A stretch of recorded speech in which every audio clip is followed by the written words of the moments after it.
What is going on, everyone, and welcome back to the channel. I hope you're all doing well. Now, today I've got for you one of the most heavily requested Reddit story episodes of all time. This is part 3 in my Reddit Stories to Sleep 2 series. I've already uploaded 2 episodes of this, which have gone viral. You guys have absolutely loved them. Over 250,000 views on one, over 100,000 views on the next. You guys demanded it, so here is part 3. So sit back, relax, make sure to subscribe to my channel before you fall asleep. Here we go. They called me a baby factory, so now they'll never see me again.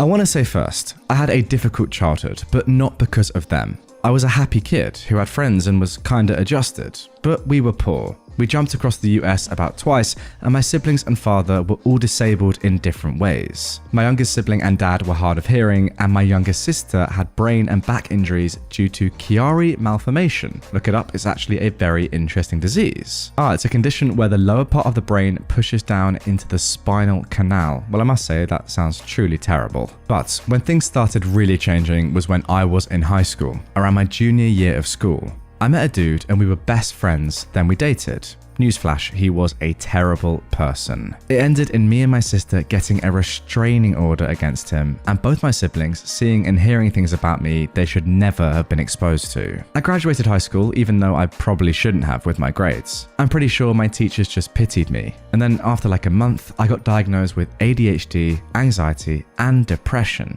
Go figure, who could have guessed? I get on Adderall and it works great. For one day. Then it devolved into me having all-day panic attacks, vivid and extreme hallucinations, massive problems with an eating disorder, and an inability to control any emotion. It led me to backhanding my youngest sibling over a dispute involving the dishwasher that I still to this day would do anything to reverse if I could. I don't remember that 3 months or so period. I blocked out most of the memories because they were so mentally and emotionally taxing that just thinking about that makes me depressed. But at the time, I really thought that my parents were doing everything they could to help me through that time. They could have done more, but I reasoned they were working and didn't have all the time in the world to baby me, so I should handle this myself. Eventually, all by myself, I decided to go cold turkey and went through withdrawals which were almost as hellish as the actual meds themselves.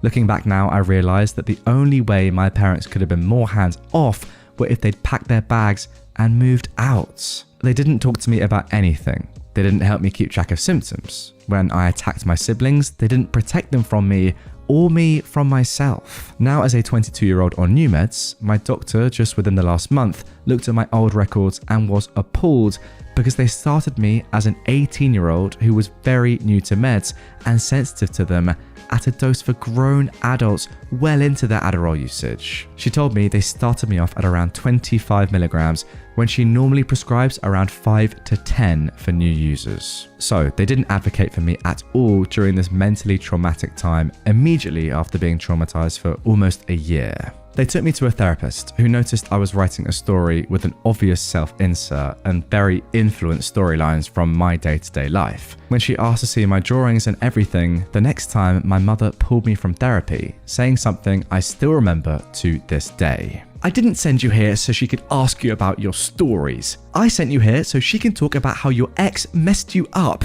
She's not doing this fast enough. Well, come the end of summer, and even though I was still struggling with leaving the house just for a Walmart trip, they sent me to school for college across the state and basically wiped their hands clean of me. I went into survival mode. I believed my parents were right and I needed this, so I did my best to fake it till I made it. I shouldn't have been there, but in the long run, it was what saved me. My friends I met there are some of the people who I've chosen as family, and I met my current fiance while there through friends. Funnily enough, I wasn't allowed off campus. Even though my parents lived about 2.5 hours away and wouldn't have known otherwise, it took convincing from one of my friends to go about 2 hours in another direction, and that's where I met my fiance. My parents really don't like Connor, but they did like the free labor he did for them and how mature he was to keep me in line for them. Now they could pawn off the driving around and emotions on him because they never bothered to teach me how to drive or get a job or regulate my emotions. Connor could do all of that quite well though, so they let him teach it to me. But whenever the idea of him got brought up as my boyfriend, they would clam up. They did not want me to date anyone, not after my ex. I thought it was them just worrying about me after a traumatic period, and I was grateful for it. Connor helped us move like 5 times. He did 3 things for my parents all the time, and he was nothing but respectful the entire time he's known them. But eventually they moved to the same city I was going to college in, and I was going through a hard patch again. COVID had hit at the end of my freshman year, and now they were living here in my college town, and I started half online school for my sophomore year. Living with my parents again was hell. I was used to, at this point, living in a dorm, and I wanted to come and go as I pleased. My friends got me rides, and I fought to get a job until one day I applied anyways and started working at a McDonald's. I was doing terribly in school. I didn't want to be in it anymore. Distance learning was difficult for me, and they weren't doing anything to help me. I was slowly becoming suicidal again, and I wanted nothing more than to find my own place. During this time, my dad was constantly working overtime, and one day when I was probably at my lowest, he made a joke that he was picking up all the overtime just to get away from you. I still remember it, clear as day. I was mentally declining and becoming more and more erratic as time passes because I was spiraling again, and they just sat by and watched it happen while continuously judging me, making backhanded comments as I did. All the way up to this point, I was not known for fashion or hygiene. I was constantly self-conscious and didn't have control of my ADHD, so I was never one to doll myself up. But me and Connor were going to go on a date, so I grabbed my prettiest dress, some tights, and my favourite flats, and did my hair all nice, and I even tried makeup. I felt so pretty, and Connor was showering me with texts filled with compliments as he was on his way to pick me up. My mum and siblings got there first. My mum took one look at me and told me to go change. She burst out laughing and was hysterical over my outfits. She couldn't calm down, and the reason she was laughing is because I'm a big-chested girl and I'd gained weight as of recently because my eating disorder was flipping from anorexia to binge eating. None of my clothes fit me. I was in tears, and I just put on my normal jeans and hoodie in almost 80-degree weather, and I ran to Connor's car in tears. They kept trying to call me back into the house, but I just had to drive off without speaking to them. I didn't stay the night at their house for almost 2 days. Mum spent that first night texting me that I was overreacting and that none of the clothes fit me, and yes, she could have been nicer, but honestly, I need to be realistic about my fashion if I'm going to attempt it. If you couldn't tell by this point, my mum had picked out almost every piece of clothing I owned, and because I wasn't anorexic anymore, she was very upset whenever I showed skin. Day-to-day life was getting worse by the day, but eventually I opened commissions. I posted it on Facebook for family and nobody replied but my estranged grandmother on my mum's side, asking for an insanely difficult piece. I draw mostly pretty women in specific poses with pens or pencils, and that's it, especially back then. But she asked for a landscape drawing of her childhood home and a realistic watercolor drawing that she didn't have any reference of and hadn't seen since she was a kid. It was easily worth close to $150, maybe more because I'm terrible with commission prices. But I offered it for $60. My mother asked if I was serious. I told her that 1, I disliked this woman to the point of purposefully not contacting her for almost a decade at that point, and 2, this was so far out of my comfort zone that I would have to learn new skills just to make it, and it's more than half off. Then my dad texted me asking if I was serious. It devolved into a peeing contest on who can be colder and how fast I could move out. I wasn't pleasant, I'll be the first to admit that. I was mentally unstable and lashing out at everyone, but I was also still a child recovering from the toll of drugs that I was overprescribed and their emotional indifference during a freaking pandemic. I emergency moved in with my fiance, then boyfriend, and our friend who introduced us, and I didn't speak to them for a week. This is the beginning of their pattern that they pull literally to this day, regardless of the situation. They finally texted me back after about a week and a half, and acted as if nothing had happened. They hadn't kicked me out, I hadn't fought with them for days at that point, and we hadn't exchanged some of the meanest glances and short phrases of our lives to each other. They wanted to talk about the football game and trivial things in their lives. I didn't know what else to do. It was my family, and they were giving me the pass to be let back in after I'd mentally prepared myself to be shunned forever at this point. Of course, I took the olive branch. Maybe we'd speak about this in the future and laugh at how stuck up we'd been. It could all change for the better. maybe. Me and my fiance lived there for a year or so before we contemplated moving to the town we'd met in and he grew up in. His whole family was there, and our current apartment was crawling with drug dealers, people stalking us for his old car, and people taking poops in the hallway. Sounds lovely. It was only an idea at that point, nothing concrete, but when I floated the idea to my dad one day when he was driving me home, he went on a rant about how I would become a baby factory for Connor if I moved away from my support system, and his family would turn me into their pawn because I was frankly too mentally weak of a person to not be swayed by them. This is your own father saying this to you. Wow. He went on for a long time and dumped a lot of info, and at random talked about how he kind of regretted having me and my siblings because he had us so young, and he regrets moving across the country like we did because of money problems. I asked him if he'd just told us that he regrets having us and living in this state, and he went, "I did not just say that. Don't put words in my mouth." I went into my apartment and sobbed for a good few hours. Connor was fuming, but was optimistic because at least he was talking. We both wrote off the bad parts and tried to move forward, hoping that this meant that he'd be open to talking more often in the future. We moved to my fiance's old home, and things were fine for a while. The longer I didn't live next to my family, the more I realized that I mentally couldn't handle them anymore. They'd been so mean and gaslighting. Slowly but surely, I was feeding my parents an info diet, and I was placing my boundaries. There were a lot of mean-spirited comments thrown my way. They used Connor for more labor during this time than keeping him at arm's length and refusing to acknowledge that we were serious and looking to move in together. Nothing of significance happened for about a year and a half until within the last year. So it's 2022 now, and me and Connor have lived together for most of the 3 or so years we've been together. We're living in our own home. I'm working 2 jobs and we're both happy. Stressed, but happy. Mum texts in our group chat that she wants me to give up my jobs and move back to their town to become a mailman like my dad. She swears that it's a government job with government pay and benefits, and it's the best I can do as a college dropout who's working 2 jobs. I replied back that I was making almost $1,300 a paycheck with both jobs, and I just moved into my house, and that the town she lived in was absolutely terrible. Remember my old apartments? That's all that's available there, and I wasn't keen on moving back now that I lived in a 3-bed house that's completely quiet and all my own. Well, she responds by calling me 4 times in one day, spam texted the group chat, and spams my DMs, sending Connor multiple texts, and then calling me again.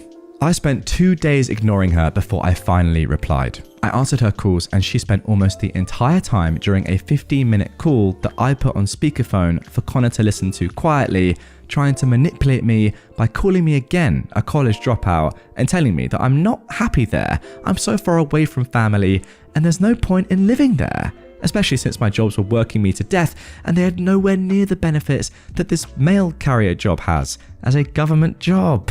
I didn't have the heart or the verbal space to tell her that the US Postal Service is in fact not a government identity. It was privately owned. I did though tell her that all of those benefits I wouldn't need until I was 26 anyway. I had all of the supposed benefits from my dad also having the same job. She though glossed over that and talked over me to try and explain how miserable I was in that town. I told her I had to go and I hung up.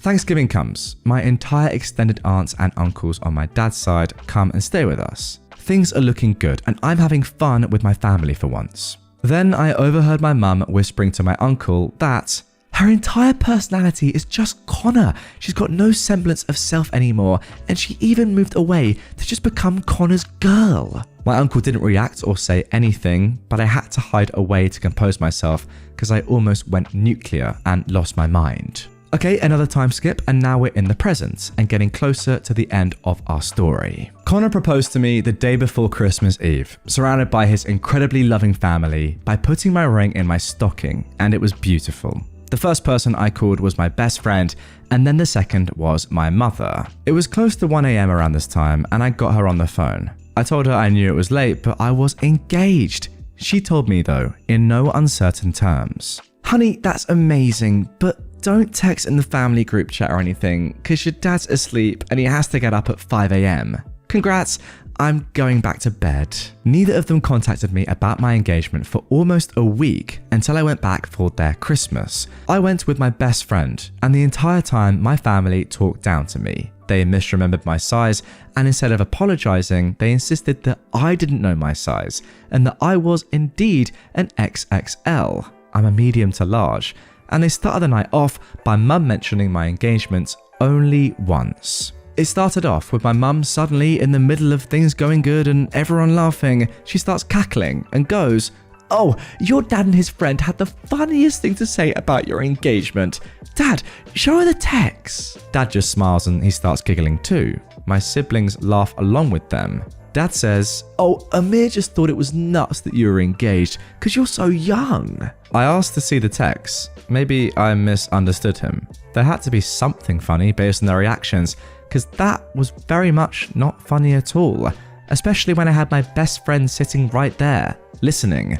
If anything, that was embarrassing. I read the text and it goes something like this. Dad's friend says, "Dude, she's engaged? That's nuts. She's too young and she's going into this way too quickly." Dad replies, "I know. I'm upset and struggling right now because my kids are all forcing themselves to grow up when they aren't ready to, and it's hard to stand by and watch them crash and burn like they inevitably will and do nothing about it." I just smiled because while they all laughed and giggled about how funny that was, I was struggling to not burst into tears and scream at them. My friend pulled me aside and asked multiple times if we should leave. At the time, I was using their car. But I told her no, I was going to play nice until I could give it back, and then once it was in their hands again, I was going to go no contact. Connor was supposed to come down and see them and spend Christmas with them, but he couldn't face them knowing that this is what they willingly showed us, especially after Thanksgiving. After this, I bought a car, my first car that's all mine, and I got their car back to them just last week. I'm putting my life together. I'm learning how to do the beginning of adult things well past when I should have. I learned to drive, pay bills, budget and spend, and how to exist, all from my fiance. I had to forcibly teach myself how to manage my own mental health with the help of my fiance and friends. I'm done making up excuses as to why I need them in my life. I don't want to deal with the body shaming, the classist behavior, the looking down on Connor for no reason. I can't handle it anymore. I called my uncle, the one from Thanksgiving, and explained to him my decisions, and he immediately told me he supports me and that my parents don't know how to treat us like adults, that I'm not a screw-up, and that was the first time in my life that I realized my parents had conditioned me into thinking I was in fact a screw-up. So, mum or dad, or anyone in the family, if you find this, these are the reasons why I blocked everyone's numbers and deleted Messenger. Why me and Connor have our statements and info ready for you when you send a welfare check to tell them to leave us alone. I'm going to get married and you won't be there. I won't let you be there. If I have a child, you won't see them. I don't care how much you cry and make me feel like I did something wrong. I am not a bad person for being screwed up, and the things you hold over my head were things I did as a drugged up child, a child that you should have protected and should have protected my siblings from. Screw you and screw all of your attempts at communication that you never did but say you have. Thank you to anyone who read this. I really just needed to yell. When they eventually find out that I cut them off because I gave them no warning beforehand, I just dipped after the car was no longer in my hands, they're gonna freak out. If anything memorable happens, I'll make an update, but probably not. Well guys, good news, there is I say good news, sorry, I've got to stop myself there. Is it good news? I'm pretty much saying there is an update, and we're going to get straight into it after I give my immediate comments on what I've just read, which was absolutely bamboozling. But hey, listen, if you're on YouTube, comment down below. Is it good news there's an update for us? I mean, is that a bit weird? Almost predatory? Kind of preying on someone's downfall, on OP's mishaps and their horrible family coming back into their life, so we get an extended episode and more of a story? I'm not sure. I'm not sure where I stand on it. But anyway, we're going to get into the update in just a second. However, I need to just talk about that story for just a hot minute because I can't believe the level of, I don't even know the word to use there because there are so many potential words. We can go with entitled, but that just seems far too basic. I think just malicious, manipulative, downright awful, 100% narcissistic, heathens. That is just a few words I would use to describe your horrible parents.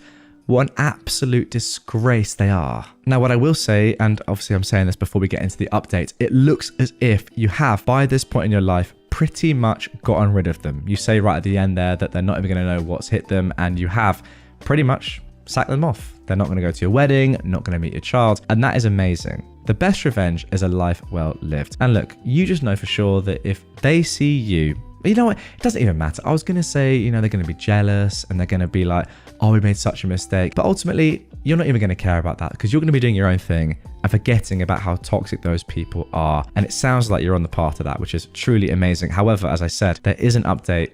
And I really hope that things continue on in a good vein. I haven't read ahead, so I don't know what's going to happen here. I'm pretty nervous, to be honest. I hope it's good. Anyway, here is that update.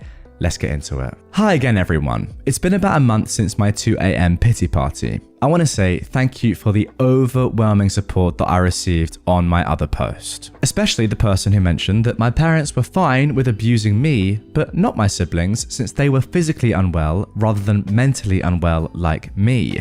That one hit home probably harder than any other comment. I didn't think of it that way, but honestly, it was something someone probably should have said. I'd like to apologize for how rambly and long the last post was. I was in the middle of a panic attack and I've been ignoring calls and texts from them for days. I felt like a horrible person and was gaslighting myself into almost going into contact with them again. Oh my gosh, OP, that's awful. The post was more for myself to understand and write out all the mean things they've done so that I could look back and be like, wow, they really reduced me to that. Ha. But for the actual update, I returned their car to them and after that, I vanished. I blocked all of my family's phone numbers, but left my siblings unblocked and open on all social media. I didn't want their numbers to be used to contact me unless it was actually them. Their numbers have since been unblocked. My parents didn't really notice at first. I got a text from mum saying that she was trying as hard as she could. I was just pulling away and she doesn't know why. I might post some of the screenshots of my conversations with them sometime in the future so you can all marvel at how self-centered they are. It was mostly mum for a bit, nothing really from dad. Then one day she texted that she was going to give me space because I wasn't talking to them for some reason, and she ceased all contact after that. It was quiet for about a week. Then dad started calling me. My phone shows me the caller ID and the time they called, but blocks the call itself. So I got to see almost every morning for about a week or so that I had a missed call from him. Then he started texting me and he tried to use the age-old tactic of intimidation to get me to talk to him. It was mostly just, you better answer the phone right now. Then he'd call a bunch, but he finally sent a text about a week ago being cryptic about how I wouldn't know about stuff till after it happened, and if I was going to act like a child, these were the consequences. I kind of just rolled my eyes and didn't respond. It turns out after skimming the family group chat, he's been diagnosed with pretty bad carpal tunnel syndrome in both of his hands and a severe lower back injury they've yet to figure out. He also suffers from a myriad of other illnesses right now, but he still forces himself to work 60 plus hours a week as a postal carrier, so I don't know what he expects. To be honest, this might make me a bad person, but I didn't really care. If it had been about my siblings, I would have probably jumped on the phone and been freaking out. But I don't really hold any feelings besides resentment, confusion, and anger with my parents, so this news didn't really faze me. I don't blame you. In better news, Connor has received a few raises due to county regulations being changed, and I now also have a job with the county. I'll be moving on to my own insurance and finally moving onto it without worrying about contact. I also learned right about that time that my parents had taken out 5 different loans in my name to pay for college, all varying up to about $12,000. They did not explain this with me at all and had apparently been paying them all for the last 3 years. So I have credit, I guess, when I thought I didn't. So yippee! I have to figure out a way to transfer it into my name and figure out the logistics, but yeah, that's a thing now. My siblings haven't contacted me. The middle one is incredibly angry with my behavior and wants me to contact my mum at least. I've just avoided the topic with her. My other sibling, I can't honestly tell you how they feel, but they apparently plan to move to a big city about 4 hours away for college in the coming years.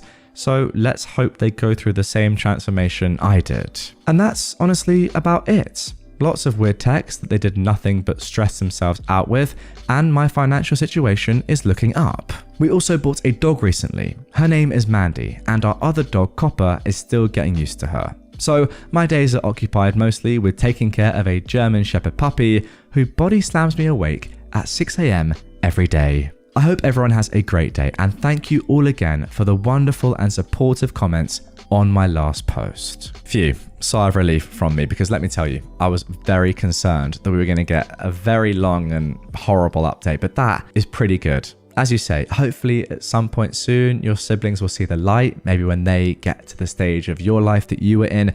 I mean, as you mentioned, your parents gaslit you for so long, you actually thought that you were the problem. It wouldn't surprise me if your siblings are feeling the same way, or at least the same way about you. Imagine having your parents telling you, for years, this sibling is disgusting, only to then realize later on in life that actually no, they were just actually gaslighting that sibling the entire time, and I've been thinking the wrong thing because of my parents. All those years, I've been influenced in the worst way possible. I would not blame your siblings if they had that mindset until they move out and realize what's really going on. As for you, OP, I've just got to say, how strong. And yeah, you might say it's a bit cringy, guys. I don't really care, right? Elite from OP. Just put yourself in that position. And maybe some of you watching and listening right now are, or at least were in that position in your childhood and teenage years. I, for one, I'm not sure if I'll be able to cope. Maybe it just becomes your reality and you can deal with it, but going through all the stuff that OP went through and coming out of it like this is pretty unbelievable, I've got to say. I had a male member of staff try to force himself onto another staff member, a female. She chose not to press charges, but that didn't sit right with me. To preface, I live in a country that employs a large foreign expat workforce in pretty much every industry and in all levels. For someone to move here for work, they have to be sponsored by a company or the individual that's employing them. I own and operate a small restaurant business here and employ more than a handful of foreigners as servers, cleaners, kitchen staff, drivers, etc. So here's the story. I was lounging on my couch enjoying the last of my weekend one day when I get a call telling me that one of our sponsored employees, a server, let's call her Janice, was picked up for indecent exposure essentially. Long story short, she was caught hooking up with a guy in a private booth at a local restaurant. Basically, the police walked in on them whilst engaging in some seriously heavy petting. They were fully clothed, but the guy she was with, or practically on top of, I should say, had his junk out. It turns out he works at the restaurant 2 doors down from where she worked. After a bit of chastising and threatening to escalate the situation and have them deported to sufficiently scare their senses back into them, they let them go. But not before signing a pledge type document promising to never repeat the offense or else. A slap on the wrist basically, and everyone got to go home, but it doesn't end there. That night, something clicked in my brain, and I had the thoughts, how and why did the police find them in a private booth in the back of a restaurant before the restaurant's own staff did? So I called the restaurant the next day. I thought maybe they called the police on them immediately for some reason, or maybe the couple got belligerent when staff asked them to stop. It turns out the staff didn't actually notice a thing.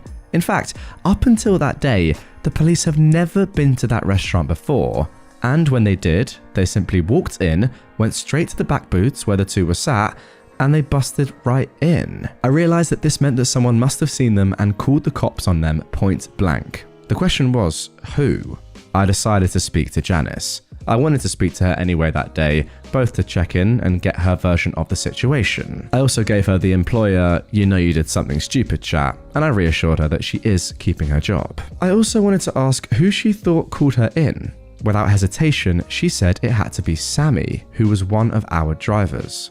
Why do you think it was Sammy? I asked. Well, he's the one that dropped me off at the restaurant that day. He might have seen my friend walk in right after me and called the police on us, she said. Well, that sounds a bit drastic. Why would he do that even if he'd seen you do anything? I asked. She claimed it was because he was jealous. He was really into her apparently, and kept trying to get her into bed, she said. What genuinely annoyed me was when she told me that he actually tried to force himself on her once and she fought him off, and that he hasn't tried or even said anything since other than being very short and curt with her. My immediate response was, why on earth would you not tell me or one of your managers right away? She said that she dealt with it her way and it stopped. Plus, she didn't want anybody to get fired on her account, and she didn't want any interaction with the authorities. So she decided not to make a big deal out of it in the first place. She also declined to press formal charges against him, which I advised her to do. Her declining infuriated me even more. This guy was going to get off scot-free. Now, clearly I was about to fire Sammy, but in my mind, that was not enough. For someone to attempt to R a person basically, and not get in trouble for it, that's not okay with me. But it seemed like it was something that I'd have to live with. Obviously, my next conversation of the day was with Sammy. My intent was to confront him with the accusations. I called him into my office. I didn't really know where to start, so I went with, obviously, you've heard about what happened to Janice this weekend. He stepped in it right away. Heard about it? Came the unexpectedly proud response from a proud as anything and positively beaming Sammy. I called it in. And this is where it started to get super satisfying. You see, for a couple of years since I met Sammy, every now and then he would pull out and show us all pictures of his wife, who was back home living with his mother. She was younger than him and quite beautiful, but sadly barren, which is apparently why she settled with an older fart like him. He was so proud of how pretty she was. He was also a devout religious man, or so he claimed. So I asked, and why call the police? He came back with, after I dropped her off, I waited to see who she was meeting because she's a troublemaker woman. When I saw the man walking after her, I called the police because I knew him and he's married, and this is against the laws of God and man. I'm smiling now. I know I've got him. Why do that instead of calling your direct manager or even me, and before even seeing for yourself what they were doing exactly at that? Why make it my problem and the company's problem what she does in her own time? Silence. Head down, counting his shoes. Sammy, I know why. I know what you did. Janice just told me. I'm disgusted by you and sorry that we hired you. He had the audacity to mumble, I only tried once, sir. I almost slapped him. Anyways, I fired him, handed him a one-way ticket home, which was in 4 hours, and told him to GTFO. This is where I get my not-so-petty revenge. I had his house phone number saved somewhere from when we hired him. It was on his CV. I knew that because I called him there to interview him before we first hired him. I waited until his flight took off and I dialed the number. I assumed either his mother or wife would answer the call, but I was wishing for the latter, and I got my wish. Hello, Mrs. Sammy. I'm your husband's employer. Well, his former employer anyway. Just so you know, I fired him a few hours ago and he's on a flight home as we speak. His flight number is this. He'll be arriving at this time. And just so you are aware, I was forced to fire him because he attempted to R a fellow employee half his age.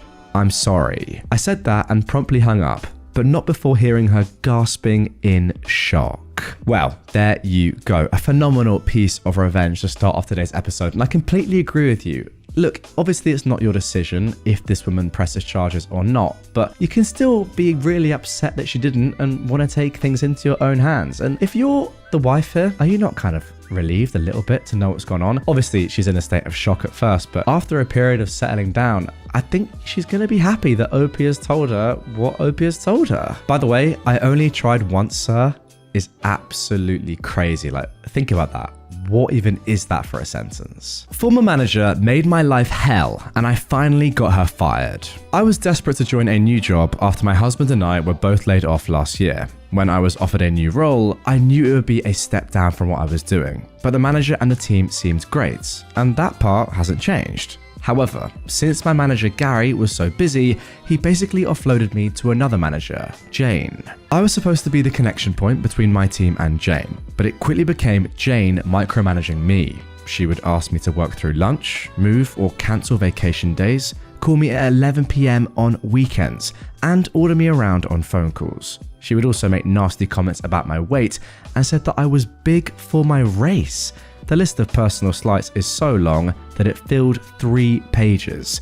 I would talk back to her and she did not like that, and that provoked her more. I only stayed because we needed to pay the bills. Finally, I had a mental breakdown on a Friday afternoon after she yelled at me for something trivial about scheduling a meeting without including someone from her team who I didn't know about. I was dealing with a family tragedy and I couldn't take it anymore.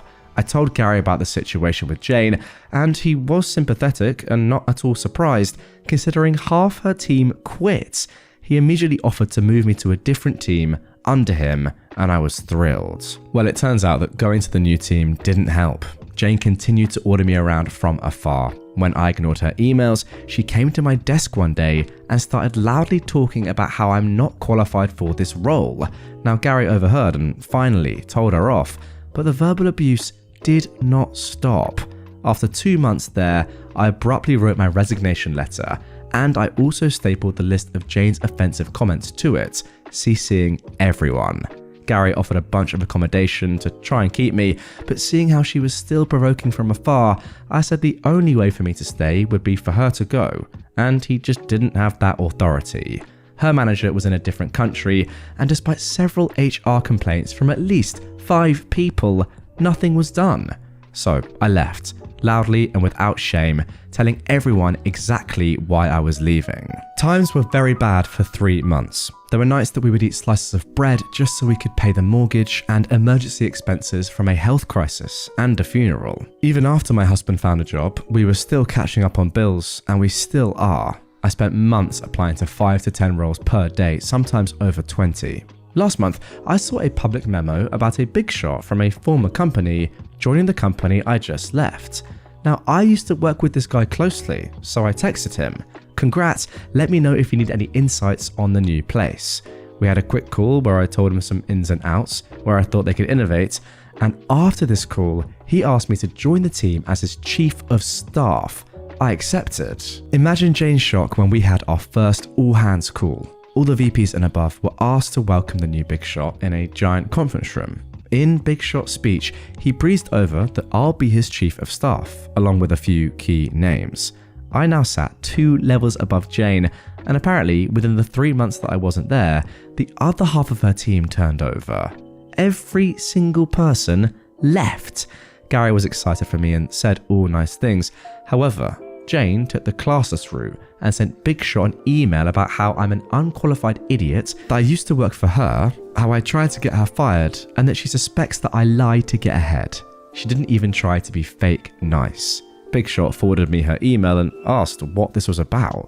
I was so nervous and excited. Little did Jane know I was a director at the Big Shot's competitor company under him and was already a level above her. So 2 levels now isn't a big leap. And I worked with him for 5 years.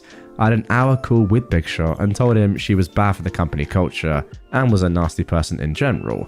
But the evidence he needed was Gary confirming that her whole team has turned over, my prior resignation letter, which was still sitting on my desktop when I logged in upon return, and a few other nasty emails she sent her recent staff, which they were happy to share with us. Big Shot fired Jane on Friday. Another great piece of revenge here. The only thing that slightly annoys me is that everyone knows that Jane is a terrible person, right? There's a reason why half her team has left and why I presume more and more employees were talking about leaving in the office, people that worked under her. Why does it seem so hard to get people like this fired?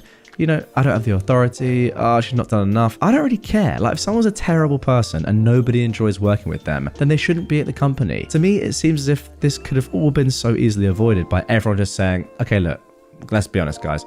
No one actually likes this woman and she's actually not very good at her job. Simple as that. Couldn't you just do that? I don't know. Maybe I'm missing something here, but nonetheless, a good outcome. I just feel like it could have been done so much sooner. And in that case, if it had been done sooner, loads of people would not have lost their jobs. Yeah, fair enough. You may have not ended up getting that amazing job that you have now, but in general, you know what I'm trying to say. A lot of people had to lose their jobs for Jane to finally be fired, and I'm not quite sure that's right. Tried to steal my legally rented parking spot. Enjoy being unemployed. This happened last night, but I'm now in a good enough spot to actually post this. I'm not quite sure if it qualifies as pro, but it definitely isn't petty. I am a professional driver, and as such, on the roads in the US, there are different truck stops throughout the country that has a pay-to-park system. Usually about 10 to 20% of the lot marked off as reserved, with each space running from $15 to $25. The truck stop where this took place had parking for $17, which is relatively cheap for a guaranteed spot. The spots are reserved for 24 hours, starting at 4 p.m. local time and extending to 3 p.m. the following afternoon. I knew that I would have a late night delivery, so I came to the truck stop at around 3:30 and paid for a reserve spot.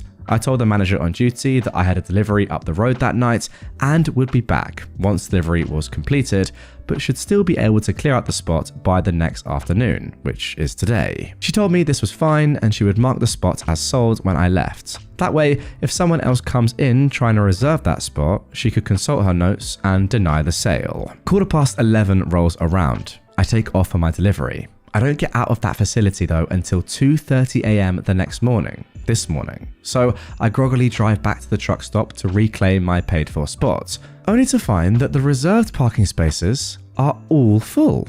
I call the manager on duty, and after giving her my info, I inform her that all the spots are full and that someone has parked in a spot and hasn't paid for it. She sends her other employee out to start checking trucks. The culprit was from a company that is known for their bright orange trailers, and he was a company driver. The other employee starts banging on his door to inform him that he is parked illegally and that he has to move. Meanwhile, I can see the commotion from my mirror, with my vantage point in the fuel island where I've been instructed to temporarily park. The driver answers the door with a bottle of Heineken in one hand and some sort of smoking implement in another. I know what it is, but for the sake of the mods, I'm not going to say it. I decided to roll down the window to hear the commotion, and I hear the employee tell the driver to either move or he will get the towing company and police involved.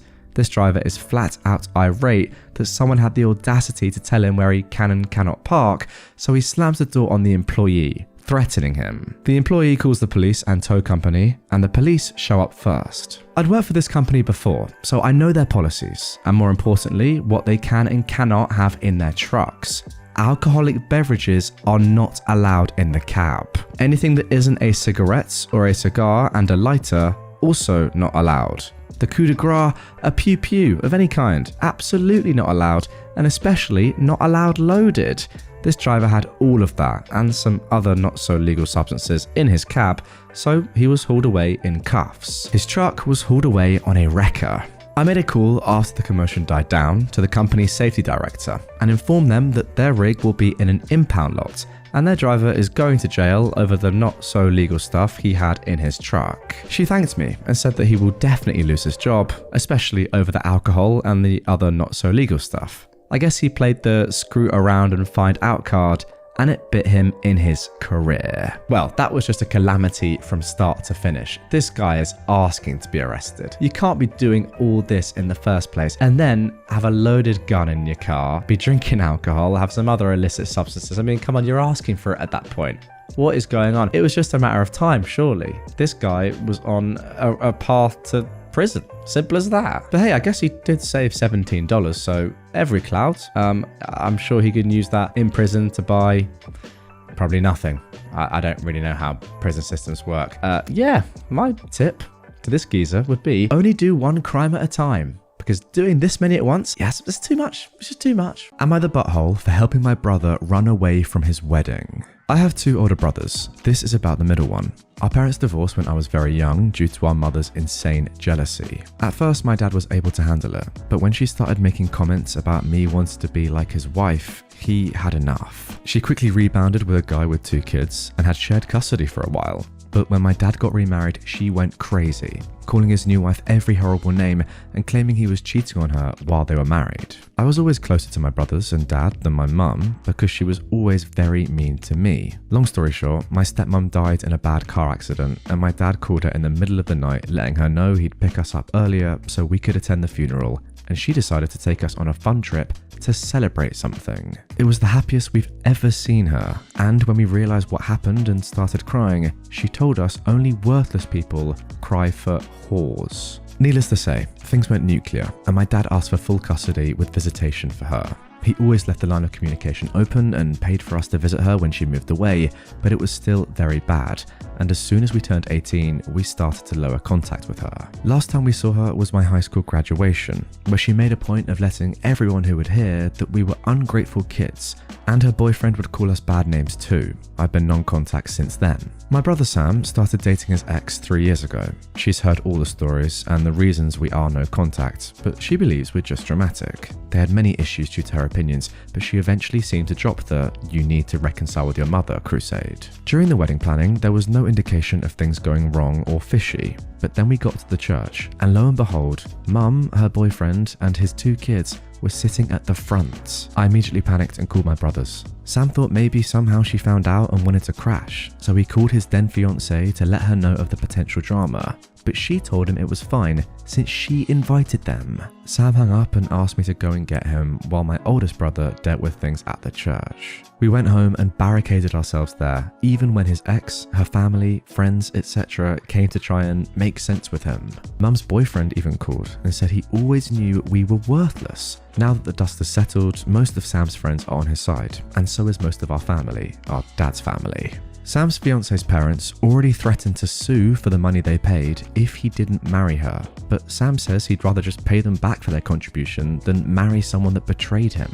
My nuclear family 100% supports Sam, but the backlash has been huge. Alright then, you might be thinking that's a very abrupt ending to that post, and I agree, it is. But what if I were to tell you that this entire episode that you're listening to and watching right now is all about this same story? What I've just showed you is the very beginning of this. There is so much more to come. There are edits, updates. The entire story is just absolutely bamboozling. It is mental. It involves fake pregnancies, fake abortions, crazy family meetings, and that's just the tip of the iceberg. Strap in, this entire story is mental, and here's the first edit. So, first off, despite some people commenting about it, no, she has not apologized. She even went so far as to text my oldest brother, Joe, that she thought that inviting my mum would be a good wedding present from my brother to her since she values family.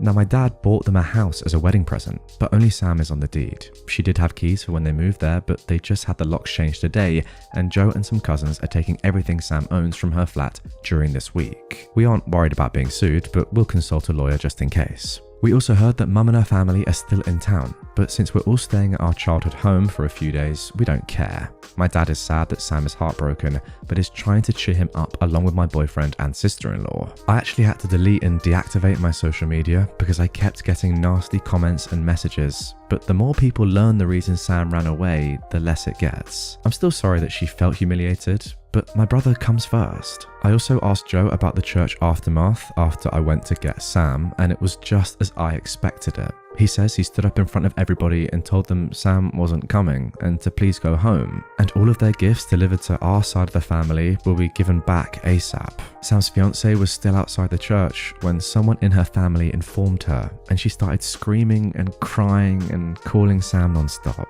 Mum tried to talk to Joe, but he didn't even look at her. And when she couldn't get a reaction out of him, she started crying loudly and lamenting how horrible we are to her, and some people started consoling her. This is her MO, but Joe and his wife didn't care. When they went out of the church, Sam's fiance was expecting them and demanding to see Sam, but Joe said no. Then she demanded to know what to do with the party, and he said if she didn't want the venue, he would arrange for the food to be donated to the staff so it wouldn't go to waste. Everybody was screaming except Joe, because he didn't want to give mum the satisfaction. Joe and his wife came home after stopping at the supermarket and some fast food joints, and we've been inside like we're kids again, plus 2 more members. We asked Sam if he wanted them to go, but he said he wanted them there. We'd all taken time off to spend family time after the wedding anyway, so it's not a problem at the moment. When his fiancée, now ex, came to the gates, we knew she was not going to use the venue, so my sister-in-law called them with Sam's info, told them to take the food, and also sent them some tips for their trouble. It seems that we will get back all the alcohol that my dad paid for, so we'll have a very drunk end of the year. A couple of people commented asking why our dad ever married our mum. And the answer is he really loved her and believed that she was the nicest person ever. It turns out she wasn't, but she knew that nobody, except I guess her nasty new husband, would marry her unless she pretended to be nice. My dad considered staying with her until we were adults, but she kept getting worse. She used to get very nice and he thought she was changing, and then she'd go back. As per Sam's ex, we have no doubt that she believes mum is a nice person that has ungrateful children, because she's extremely charming, and for some people it's funny to make fun of others as long as it's not directed at them, but it still doesn't excuse Sam's ex. The only person Sam gave an explanation to was his boss, who was at the church, but he's very understanding and was pretty shocked about what mum had put us through, since we're a fairly adjusted happy people. Our dad said that it was a shock for all of us, and we can stay home as long as we need. Sam is moving home for the time being. I showed my family my original post on Reddit, and they're moved by your niceness, but Sam wants you all to know that his ex wasn't showing any concerning behaviours, and he truly believed that she understood his upbringing. He's agreed to talk to her and her parents today, but only if it's at our home, and we are there to support him. So it's gonna be an interesting visit. Well then, that concludes the first post. Now that was posted last year, November the 1st, and I know what you're thinking.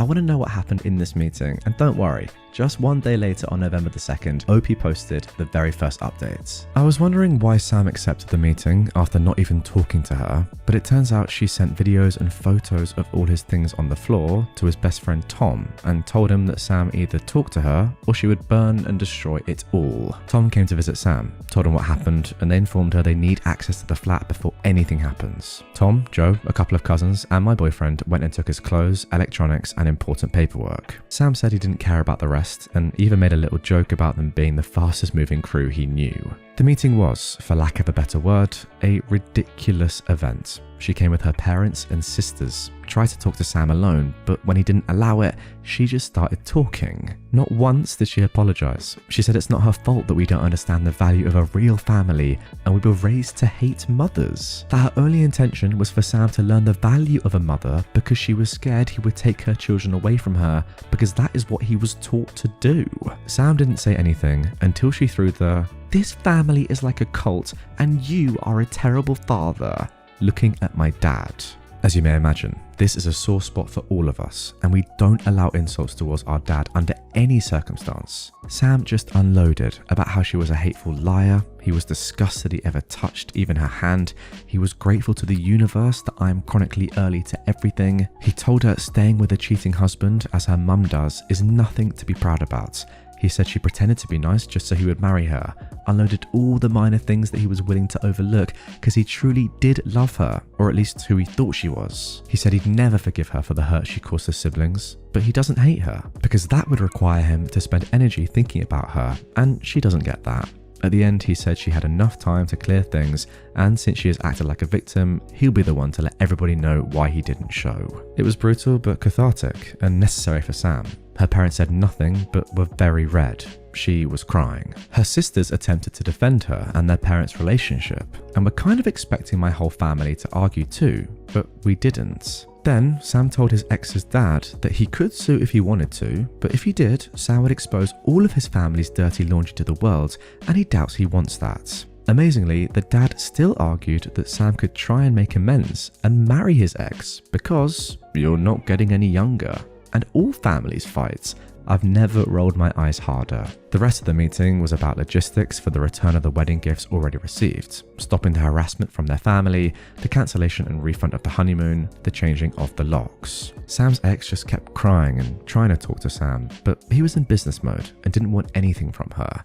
He only replied to her directly when she said she was keeping her engagement ring with "Nobody asked for it." They left without issues. Sorry, I've got to interrupt. Sam is handling this so well, what a G. When the booze was delivered, Mum and her husband sneaked through the gate when we opened it. She said she just wanted to talk to her babies, and my dad asked her to leave. She kept screaming that he raised us wrong and we just embarrassed her with our behaviour. She couldn't believe we were such bad people and we should start making amends with her because clearly we lack maternal love. She got that right, and this was the pathetic result. At that point, Joe went out and told her to leave since the police were on their way. She took that as an opportunity to cry since it's the first time in about a decade that he's talked to her, and she tried to sweet talk him into going to grab dinner with her and her husband. But of course, Joe just told her to leave, and the only news he ever wanted to hear related to her was the one about her funeral so he could go and celebrate. Cue hysterical crying and screaming from the husband, demanding an apology and threatening to hit Joe.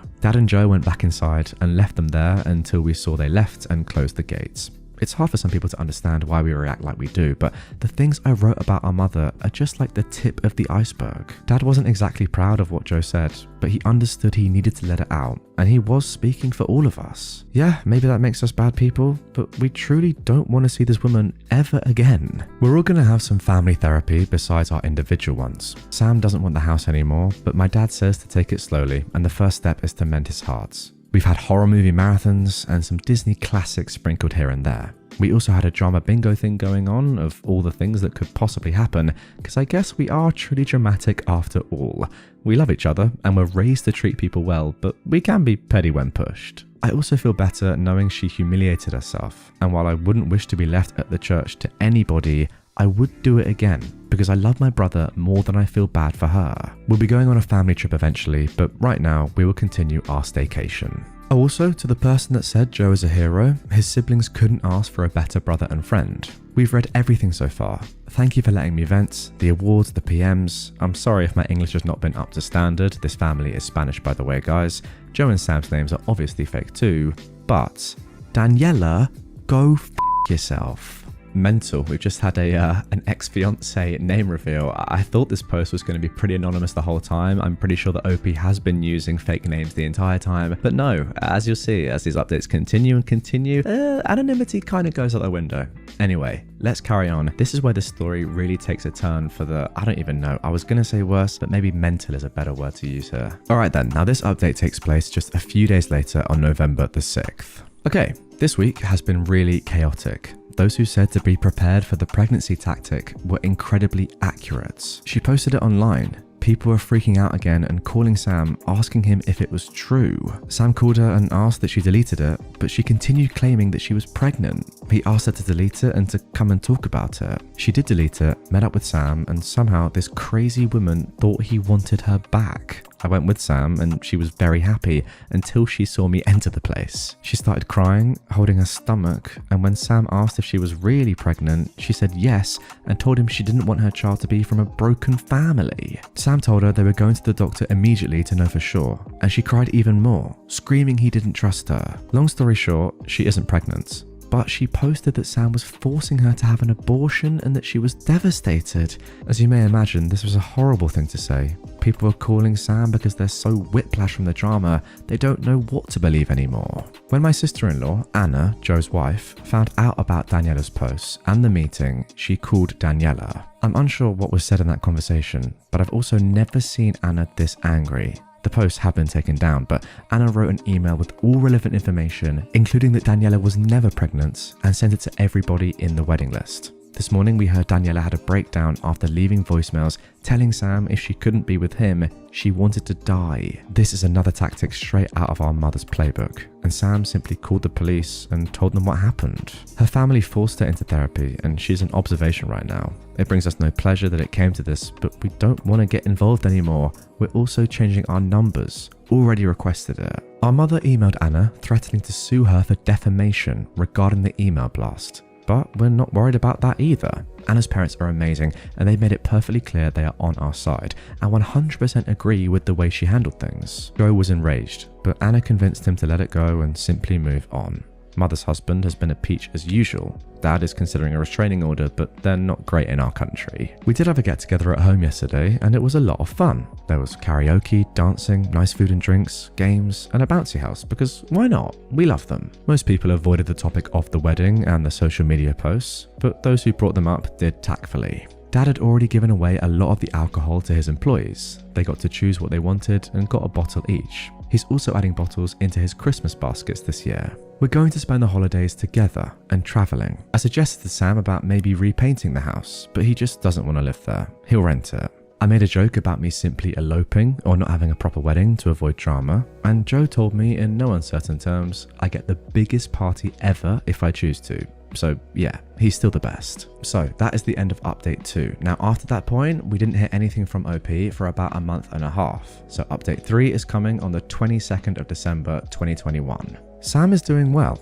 He's taking time off for work. His boss is very understanding about him needing time and told him he can always come back. He's still living with Dad and has his savings, so he's not worried about that aspect. He's running now and decided to run the marathon next year. He's more and more his goofy self and is doing renovations at home. Or in other words, Dad and Sam are trying to paint some rooms and do murals. It's hilarious and they have a lot of fun. Now, Daniela wrote him a letter, but he sent it back. The house was put on the market as a rental and he's okay with it. I am engaged. It turns out it's been months in the making, and when I made the joke about eloping, my future husband Matt panicked that I discovered the plan. He spoke with Sam, who already knew of the plans, because he didn't want to make him uncomfortable, but Sam said it would actually make him uncomfortable if he didn't. He also spoke with Joe and my dad made him sweat when he asked for my hand, saying it was not his to give, but they say it was all in good fun. It happened earlier this month. I'm very excited, but not as much as my dad. He says he wants to walk me down, even if it is a civil wedding. While my news is amazing, I believe the other big news is better. Joe and Anna have been on the adoption list for a while, and as of a couple of weeks ago, they have a baby. She is the most beautiful, sweet, best baby ever.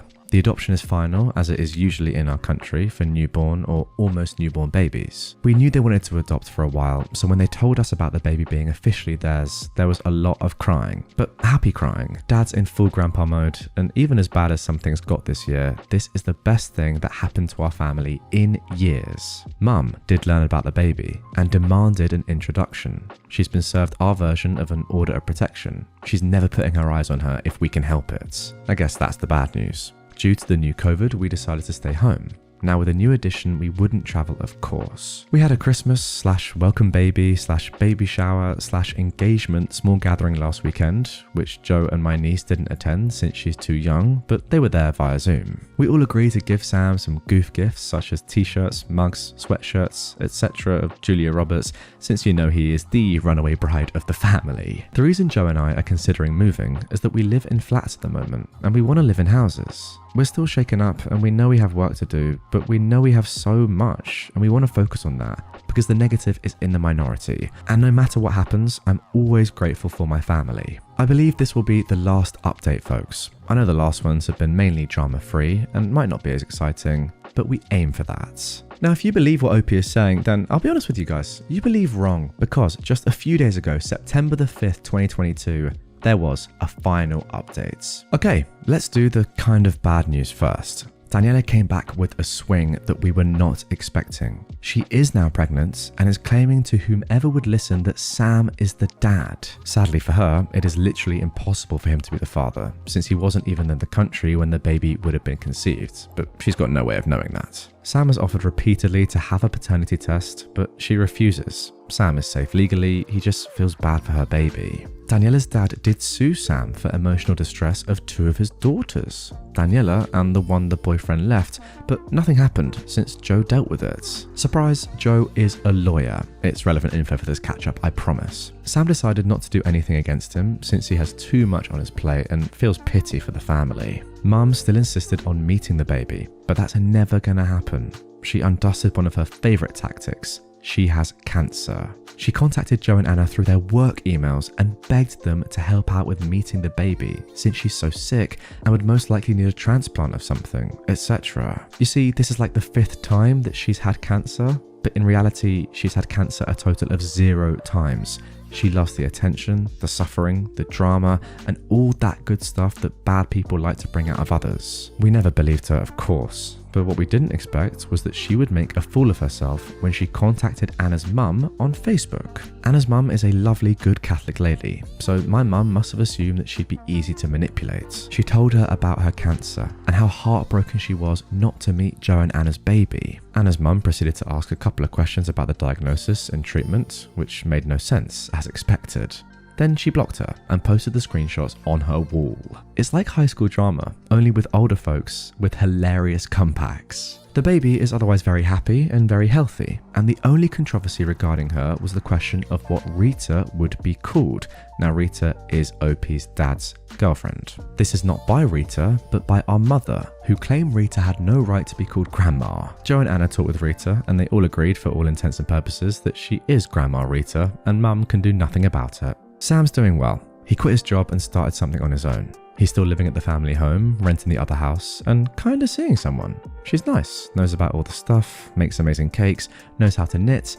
We like her, so we're both positive and cautious. They are taking it slow, but it's nice to see him with someone like this. He also kept on painting rooms with Dad, and the results are, please remember I love these two, embarrassingly funny, ridiculous, and like something you do in kindergarten. Dad got COVID for the first time, and he got so scared that he decided to update his will. That's why Joe's profession is important. They wanted Sam and I to know about it when they finished it up.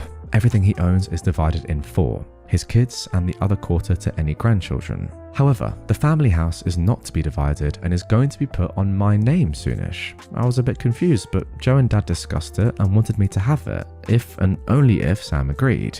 He did and is very happy about it. They didn't really offer many explanations other than it was the right thing to do. I sense a little because I'm the baby there, but it's okay. Joe bought a house in the same neighborhood as our family home. Thus, even if they are not in the same block or anything, they are close by. We, Matt and I, are not buying anything anymore, since I'll be getting the house and it would make no sense. We moved to the family home and it's been interesting but nice. Dad has started semi-retirement and spending more days at Rita's, so it works for everybody. Sam will of course get to stay there as long as he wants, but his murals will have to go. We're still engaged, still happy, still enjoying babysitting, and still not pregnant, but we've got a cat during the spring. We're planning a December wedding and couldn't ask for a better end of the year. So that's it. No drama, or at least not huge drama. We're moving forward and healing continuously, which is the way we like it. And there we go. As of the date of recording, the 7th of September, that is the last update we've had. Thoroughly enjoyed that story from start to finish. You're right, OP. The drama did kind of get less and less, but I guess that's what you wanted to see. And it turned into just a nice family story, which I thoroughly enjoyed. Let me know in the comments down below, guys. Do you like these sort of videos where it's more of a series or a chronology, a progression of events and stories rather than just bang, bang, bang, am the butthole, am the butthole, am the butthole, random things? I looked at this post and I thought, you know what? Yeah, there's some great drama at the start and it gets a little bit calmer as we go, but it's just a nice story. And sometimes I don't want to read stories that are just mental every second. It's nice to chill out, relax, and watch a family's cool progression over a year and a half. Do you agree? Let me know.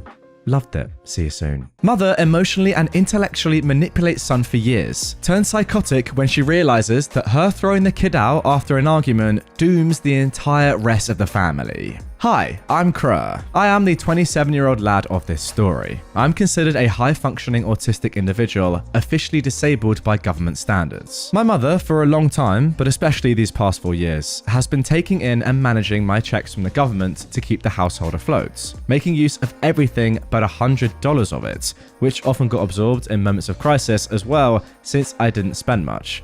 And while doing so, was sowing seeds of doubt and fear into my mind about ever learning to live on my own, stating that I was very far from ever reaching that. I myself didn't really try to struggle or push my way out, even when I turned 18. She offered to sign me up as a dependent, but I thankfully declined. I decided for the good of the family to keep working with them. That changed about 4 years ago. 4 years ago, my developmentally held back brain decided to say, oh, now it's time to teenager. And I suddenly craved independence, looking every which way for a way to flee gracefully. Every time though, there was some unfortunate situation or action that meant that if I left with my 2 incomes, my mother became my PSW, my carer, which in of its own has its own irony later on, the family would fall apart and I'd be dooming all the animals, some of which were never listed on our lease at the time and were hidden every inspection. Now, what happens when you cage a teenager that so desperately wants to be their own thing?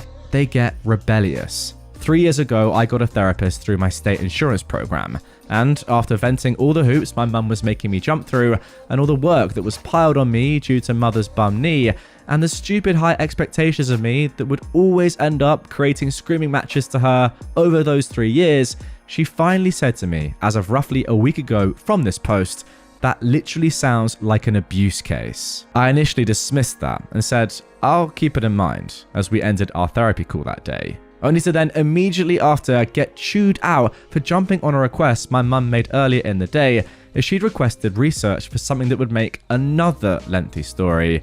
But regardless, she basically chewed me out for hounding her in an ill mental state due to the current situation, despite telling me 5 minutes prior to do the research for her. That's when I went back to my room and texted my therapist to start filling out the paperwork. 1 day later, Mum and I get into another spat, this time about the dishes, which were my daily chore. Sure, it was assigned to me, but my drive to do stuff for her was dead by that point, when my effort could be shot down on a whim, even though it was ordered. The argument is hazy in my head for many a reason, but the main one is, Mum went feral the moment I snarked like a teen would. She slammed her way into my room to start grabbing stuff and hucking it on the lawn, screaming for me to get out, breaking one of my monitors in the process. Dad stepped in and told her that since I was over 18 and on the lease, that I was legally given 30 days notice, which is when she stopped, turned to me and said, well then, I'm gonna make those next 30 days hell for you, and walked to her room. Dad let me get the few things she did chuck on the lawn back inside at that point, and I sat down at my chair. Then it dawned on me. She played herself. For years, she said that if I went away, she would have to get rid of everything, and I mean everything. It was all propped up by my SSI and the income that she got, being my personal support worker. Well, now she'd given me and the government valid reason with her behaviour alone that even if she rescinded the 30-day notice, that we couldn't keep our home anyways. It was refreshing. In that moment, I felt courage well up in my chest. She couldn't manipulate me anymore. She fell into what she'd made of her life and was blind to my connections that I made for years outside of the family, constantly slamming them for being liberals. I took that renewed energy to reach out to those friends, those found families, my lovers, and even my grandparents. I looked through my cards and emails and found my disabilities care workers' info and told them of the situation, and burnt the midnight oil chasing my new life while my mum literally pounded the adjacent wall between my bedroom and her bathroom, screaming like a banshee about not hearing me pack fast enough. To keep this from going on for ages, I'm going to be brief on the next few stages to now. Grandparents saw this explosion brewing for years. They opened their arms and they let me take my belongings and my bearded dragon pancake in while mother was away on psychiatric care. With my caseworker's help, I got my SSDI under control. I got guidance on what steps to take next, and they're doing research for intermediary places after my grandparents. Me and my boyfriend are looking into joining together and living somewhere in Washington, with my found family chipping in as well. As of today, I'm officially disowned from my family. My mother has not only disowned my grandparents, but also forced dad to as well. I tried to contact them to drop me off the phone plan so I can keep my phone number, and all I got was the statement of disownment and that further contact will lead to a restraining order. I got a special state-related order to have their firearms reclaimed since mother is a psychopath, and have my grandparents locking their doors now out of fear. I'm waiting for my case manager to get back to me to have my documents extracted from their residence. And basically, all I gotta do is play the waiting game, watching my parents burn because mum pushed all their connections away. Even my brother, who's stoic as all hell, and he showed that he was ready to fly too. So the main thing to take away from this is, learn to value yourself and judge the words of those even closest to you, for you never know if you're just a pay pig to your own mother. And there we go, just when you thought that being autistic was probably hard enough, oh wait, my entitled mum is stealing all of my money as well. Really? Is that the level that we've got to on this subreddit? Mental. All I will say to OP is take pleasure in the fact that you now know that your mum is completely screwed without you. You've done this. You're more competent, I would say, than she is. And maybe, well, definitely more competent than she's made you think you are. I reckon that you'll be absolutely fine on your ones. And at least now, yeah, it's a shame you didn't move earlier, but at least now you're in the process of doing it. You're filling out the paperwork. You're on your way to full freedom from this absolute witch who, let's be completely frank, was stealing from an autistic child. That is mental. Can I also say, by the way, it's elite that you have another family, like you have other people in your life that can fill, I was going to say fill the void. There is no void. Like your mum not being there is not leaving anything, wanting. You just want to get rid of her. All I'm saying is it's good that you have that support network. That same support network that your mother could never provide for you. Thank goodness that she's gone. I'm puppet mastering my in-laws, the entitled parents of this story, for the greater good of my sister-in-law's child. And it's glorious. My husband and I are estranged from my in-laws. They're all grossly entitled narcissists in various forms. My mother-in-law and sister-in-law are two of the most narcissistic, entitled people I've ever been around. Their only goal in life is 1, control, and 2, criticism. They don't care about anyone. They don't listen to anyone. If they decide you're XYZ, then by God, you're XYZ. Irregardless if it has to do anything with reality. After years and years of hating them, trying to plot the perfect way to shame them publicly, and generally wishing them physical harm, I've realized from thousands of YouTube videos, you can never punish them because they don't care and they don't listen. But I finally found a way to use their evil for good, and it's been glorious. Entitled narcissist people do not like anyone showing them up. It just so happens that my sister-in-law's child, my niece, nephew, needs help in this economy. Unlike my mother-in-law and sister-in-law, I feel the older generation has an obligation to help the younger generation. My sister-in-law's child has many children. My sister-in-law stole her child's home and got it foreclosed on with fake documents, on top of physical and verbal abuse towards her child. They are really god-awful people. After years and years of watching various Here's How Narcissists Work on YouTube, I've realized you can never get even with these people. You can't punish them. Go back to the 2 points above. They don't care and they don't listen. Entitled people don't like to lose. They're so entitled, they will shoot themselves in the foot to be the winner. For the past 2 years, I've figured out a solution to force them to behave and compete. I first told my sister-in-law's child and my significant other that they hold all the cards as they have the children. No more miserable holidays at my mother-in-law's and sister-in-law's house. My mother-in-law and sister-in-law now have to go to my sister-in-law's child's house now. And like the entitled people they are, they will not miss Hallmark Christmas. TM. They are also not in control of that house, and my sister-in-law's child is amused, watching them being polite for a change. I've gifted my sister-in-law's child money to make rent, major appliances, and I do a monthly Sam's order for basics and a $50 tip for whatever else they'd like. I do this because I love my niece-nephew and their family. My bonus is screwing with my mother-in-law and sister-in-law, and both have stepped up to the plate. I bought my sister-in-law's child a banging, expensive Bluetooth appliance set. My mother-in-law and sister-in-law went out and then bought a matching set for their house, and then gifted my sister-in-law's child a refrigerator. Christmas was coming, and in anticipation of my gift, they gifted my sister-in-law's child a very nice stove too. So, my sister-in-law stole her child's house. She's committed many bad acts against her child. Her mother was involved every step of the way, screwing over her grandchild. But now I make sure that my niece-nephew is taken care of in this economy. My mother-in-law and sister-in-law do not like that because it makes them look bad. But I love making them look bad because my niece-nephew wins every time, as I'm not allowed to look better than them. Now this is just genius. It is absolutely brilliant because you know this exact sort of person. There must be one in your life right now. Me? Yes, you. Someone that just has to compete on everything.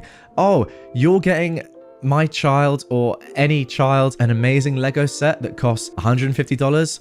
Well, I'm going to get them one that costs $250. Just because that is how narcissists are. We all know one. It's pretty sad, but as we've seen in this story, if you can manipulate them and just plug in to their insecurities as someone that has to be the best, then you can get great results for said child. I mean, what's better than a $150 Lego set on its own, a $150 Lego set and a $250 Lego set? Brilliant scenes. Well done, OP, for being sensible about this. You could have gone about this in the wrong way and said, why have you always got to be the best? Why have you got to do these things? But no.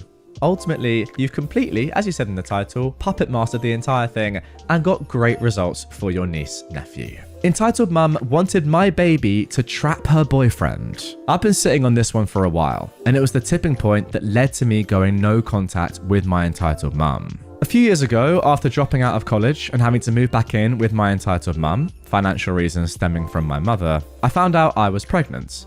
5 months pregnant, 19 and single. Scary, right? So I went to my mother and told her because I didn't really know what else to do. The first thing out of her mouth, verbatim, was, "Oh, this is perfect.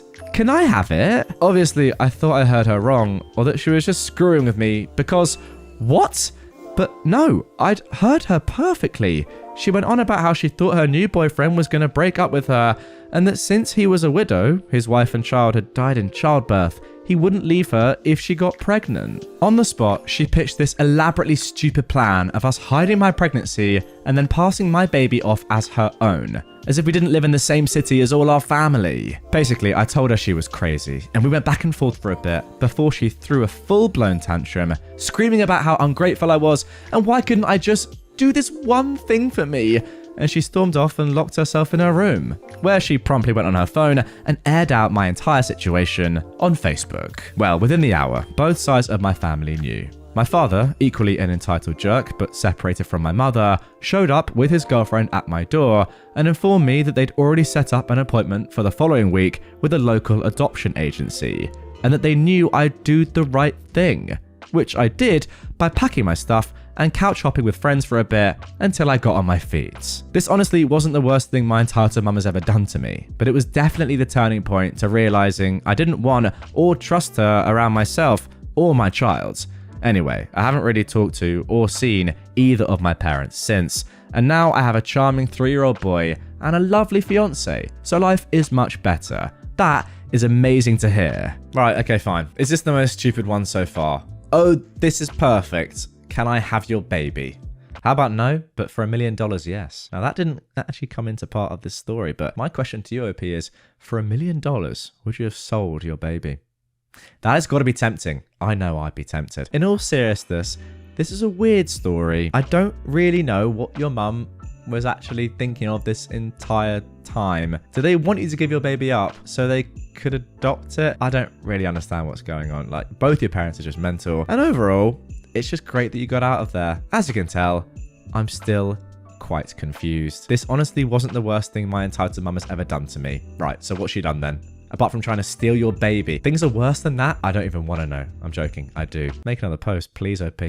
Let's carry on. Leaving a 2 and 4-year-old with a random woman, me, and her toddler. So, this just happened, and I'm so angry. This week has been rough. My toddler is going through some rebellious phase. My husband was away all week with our car, and my mother-in-law, who babysits for us, is on vacation. I am a work-from-home mum, and there were some emergencies at work. Let's just say that I am exhausted. So today, I took my daughter outside for a long walk with the stroller and decided to grab lunch at a local food court. As I get our things, she's being really fussy, but I managed to calm her down. A dad with 2 small kids sits next to us and places his kids on high chairs, almost bar stool height. Not children's high chairs, but regular adult ones, without straps or even a back. He strikes up a short conversation with me as our daughters are similar ages, and then when I'm trying to feed my kid, I hear him say, "So guys, you look after each other and the bags, the nice lady's here, I'll go grab a coffee."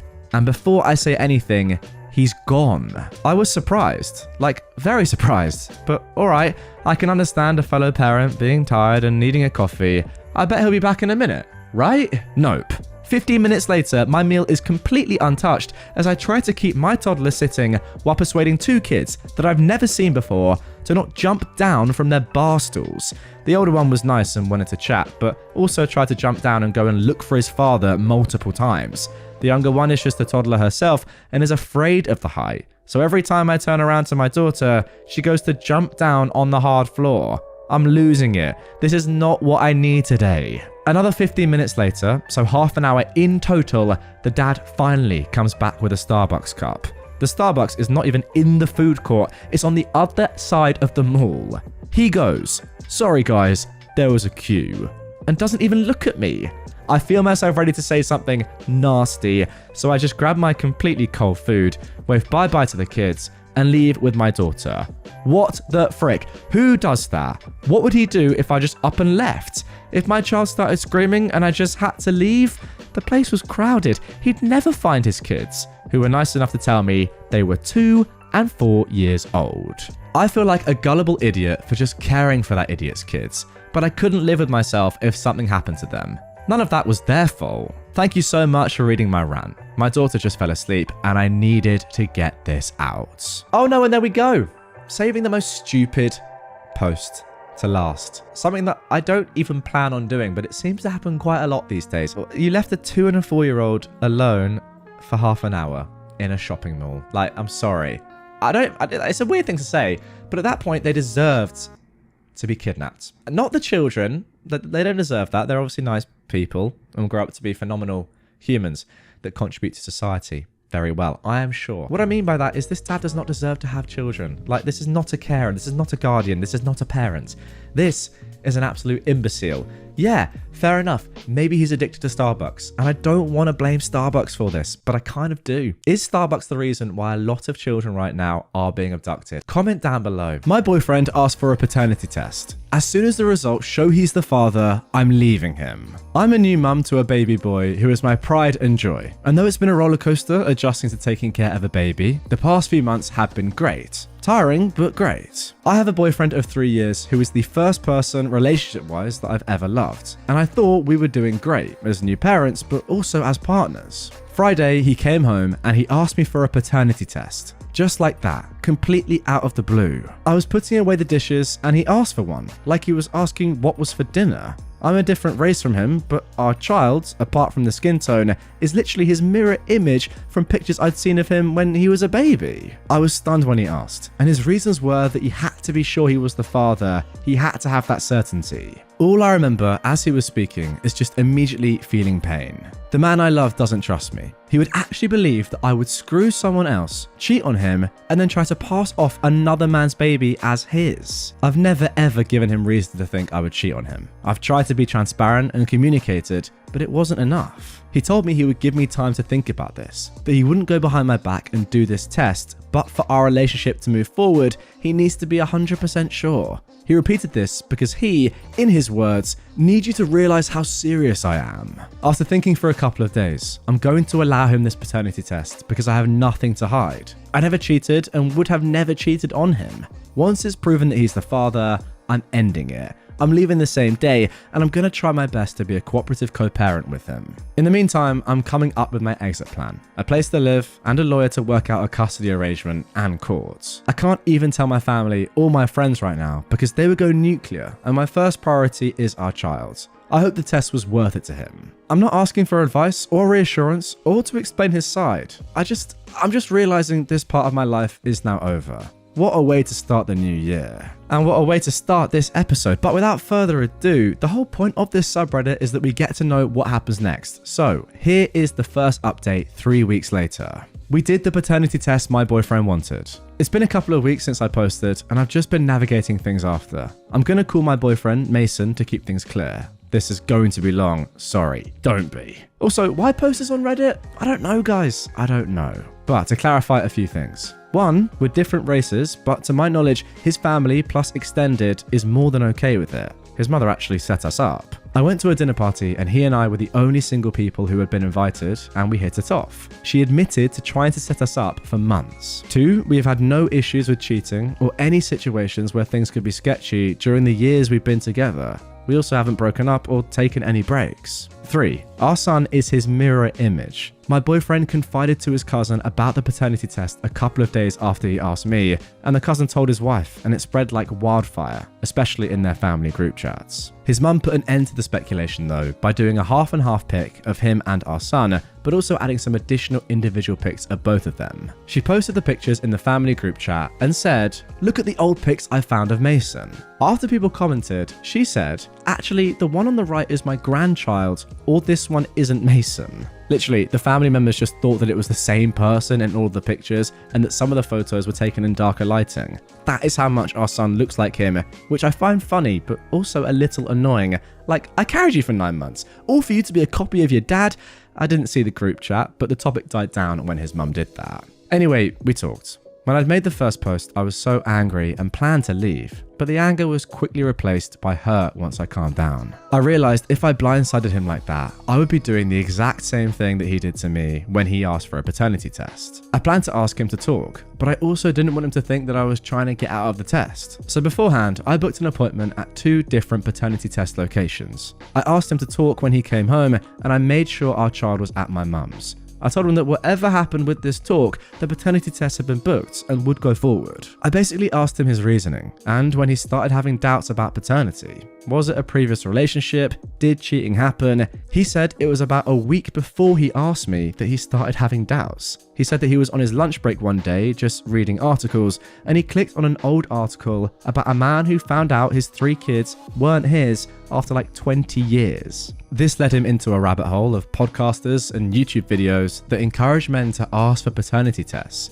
While he thought those podcasters were idiots, he said that paternity was an exception. He said his reasoning was that some women have done this before and he wanted to be sure. He said, "You know it's yours because the baby comes out of you, but how do I know? This test gives me that assurance." I was hurt by that, but I decided to explain how I felt. I said that for him, it was a rational request, while for me, it was basically him saying that he didn't trust me. It was him saying that he believed I would cheat on him, get pregnant, have him emotionally, financially, and physically support me during the pregnancy and birth, and basically lie to him while he raised another man's child. I told him that I understand that women had done this before, but the fact that he thought I would do this to him is what bothered me. I told him the truth, that when I was angry, I'd planned to leave, and I even went looking into a lawyer, a co-parenting plan, and a new place to live. He was stunned that I'd leave for something so small. I found that to be a weird kind of irony, that he believed issuing an ultimatum about a paternity test and basically accusing your partner of cheating was something small. I told him I was really hurt by what he said, that I was still hurt, but that if he needs this peace of mind, that we would do it. He asked what about our relationship, and I told him I didn't know. We did the test 2 days later, got the results back after 3 days. He opened both of them, and to the surprise of no one, he is the dad. He was visibly relieved when he read the tests, and I don't know why that hurt more. It's been about 2 weeks from the results, and I'm still really hurt. God, I sound so pathetic. I feel pathetic. I thought the results would maybe relieve some of that, but it didn't.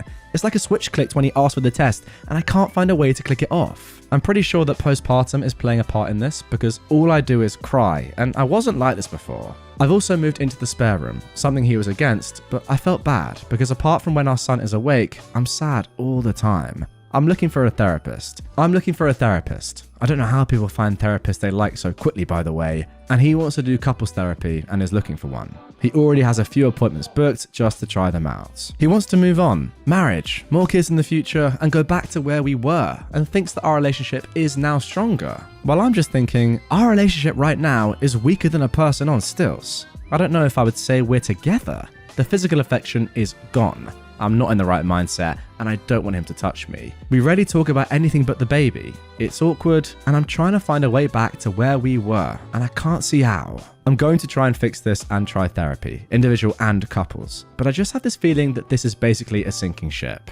I hope I'm wrong. I want very much to be wrong. And now moving on to the final update that was posted just a couple of weeks ago. I left. Things have gone downhill, and under advisement, I can't really discuss it until things have been settled in court. I guess I'm really a cautionary tale on what can go wrong. Please, if you have concerns with your partner, discuss things beforehand, especially before you have a child. Thank you again for your different perspectives, hoping to have everything settled eventually.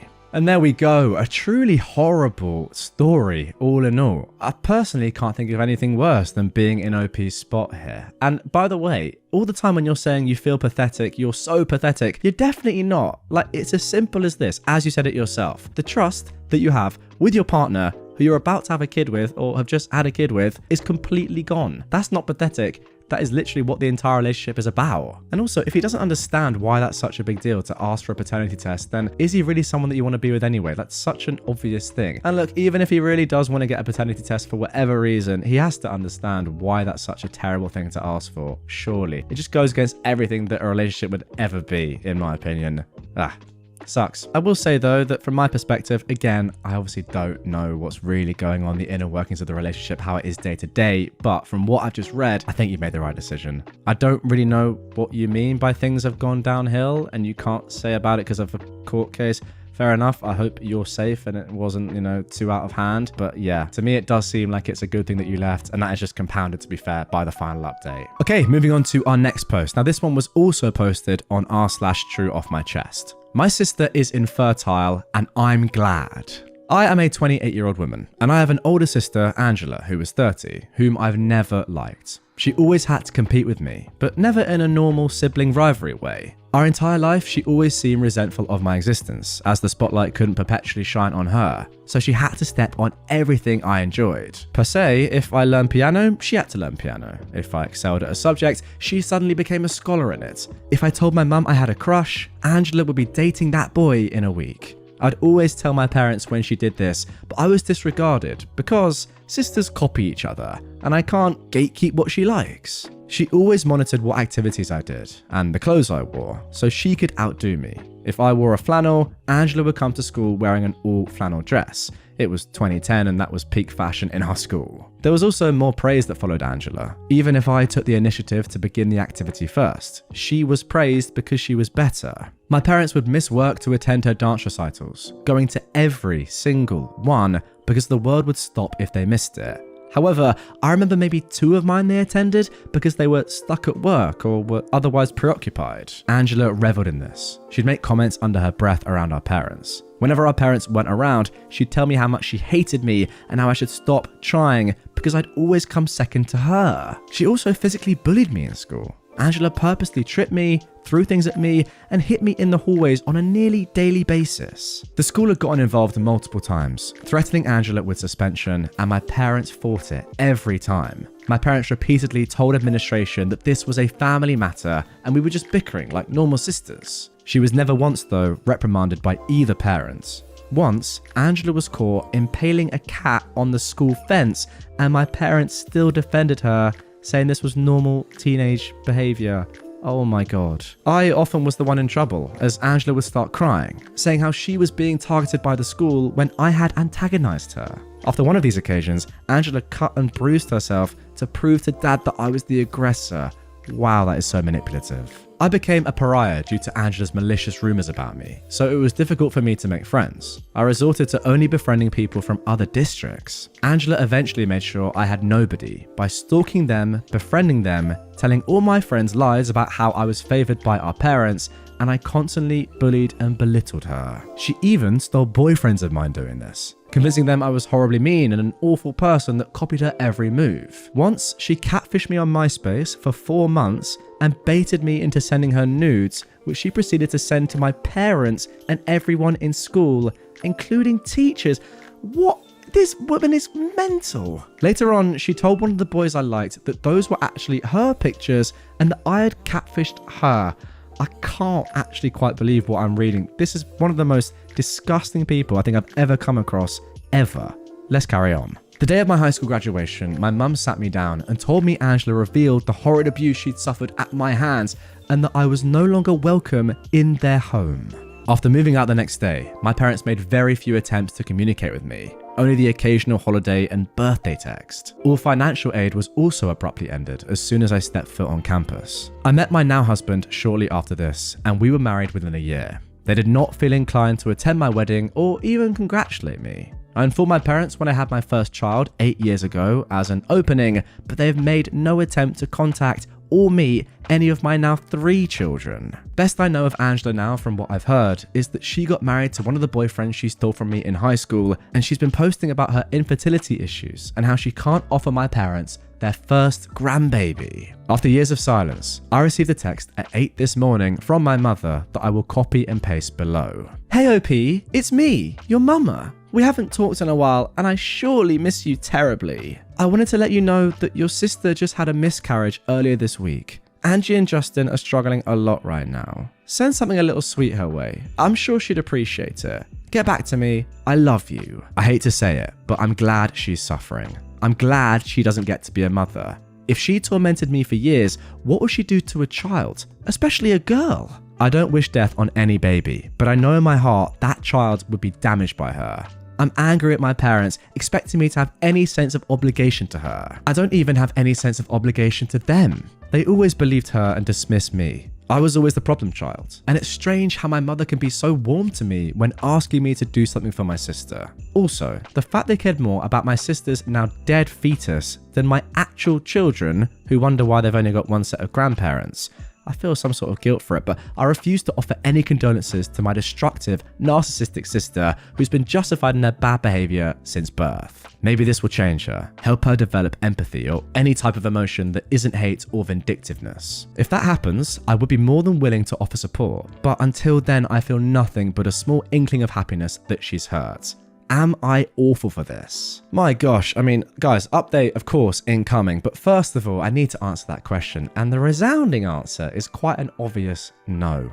Like, again, as I said during that, this girl, your sister, is one of the most malicious people that I've ever come across in any of these posts ever. Like, I genuinely do mean that. And I know that sounds a little bit hyperbolic, and I do say that sort of thing quite often. This time, I mean it. Like, there's levels to this. And this is just demonic, honestly. It's like devil-like. It's Satan personified. It's unbelievable, it really is. And I'm so sorry I had to deal with this. So then, nonetheless, what's going to happen now? I've got no idea. Let's get into the update that was posted a few days later in the comments. Hey, I'm back with an update. I wanted to thank all of you guys sincerely for the comments, awards, and personal messages I've received. I feel very emotional knowing that my account of my childhood is finally being believed and met with warmth and support. It's been hard for me to talk about, as many believe I'm being disingenuous or overdramatic. It's hard to believe, so I get it. So really, thank you all from the bottom of my heart. I decided not to respond to my mother. I blocked both of my parents, and I thought it would end there. But when does it ever? Wednesday morning, my messenger was being flooded with texts from my parents' siblings. Most of the messages consisted of me being told I need to answer my mother's calls and how callous I was being. I proceeded to block all of them as well. My cousin heard this from her younger sister, who was subject to being around my parents and Angela for family dinners. My mother and her siblings all live within a couple of blocks from each other and eat together most nights. I'm very sorry to hear that. Alright, so here is a transcript of some of the things that OP's cousin's younger sister heard the family saying about OP, and Aunt Kathy is OP's mum in this. Angela kept calling OP an abusive ingrate because she wouldn't talk to Aunt Kathy. Aunt Kathy said they needed to start inviting OP to family stuff, so she comes around to being a surrogate. You know, guys, I was wondering when that word was going to be mentioned. It got weird real quick because Angela said she wants to use my husband's sperm so her kid is tall and has blue eyes.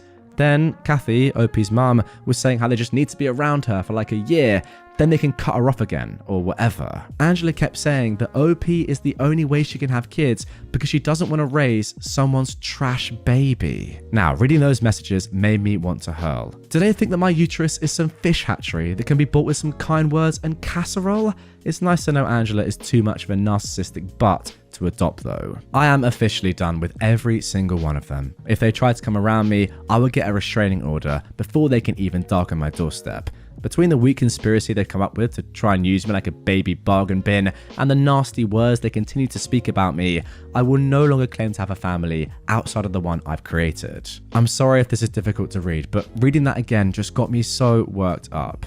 But you guys got the update you asked for, so that's the silver lining, I guess. Anyway, thank you guys again. And there we have it.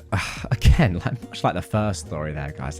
What is this? Those are two of the deepest, darkest stories I've ever read. An entire family just against both people, both posters. It just sucks to see. It's this weird, they're the nice people. It doesn't even matter that they're the ones reading it or writing it and that it's coming from their perspective. Obviously, you would say that's a little bit biased, but it doesn't even matter because it's so clear from the way they're talking, the events they describe, that those things have happened to them and that they are the nice people and they're just being picked on by their horrible family members. It's crazy that this exists, but yeah, back-to-back stories of just super tough situations, but good outcomes. With that one, 100%, keep doing what you're doing, block those. This is the incredible true story of how a man used Reddit to save his brother's life. The only thing you need to know before we get into this post is that this happened during the Buffalo blizzard of 2022. Now, Buffalo, New York is known for its snowy winters, but the blizzard of 2022 has been called the storm of a lifetime. 48 inches of snow, that's 122 centimeters, fell in about 48 hours. With the wind chill, temperatures dropped to -30 Fahrenheit or 34 degrees Celsius, just incomprehensibly cold. The conditions were so bad that emergency services were suspended, and tragically, 40 people died. So without further ado, let's get into this. This is a post from r/Buffalo from the 24th of December 2022 titled, "I need urgent help." My brother's been stuck in his car since afternoon. He is near address removed. He's running out of gas. We tried our best to reach out to the fire department, police, and tow companies, but didn't get any help yet. Please, someone help me. Any help or suggestions would be really appreciated.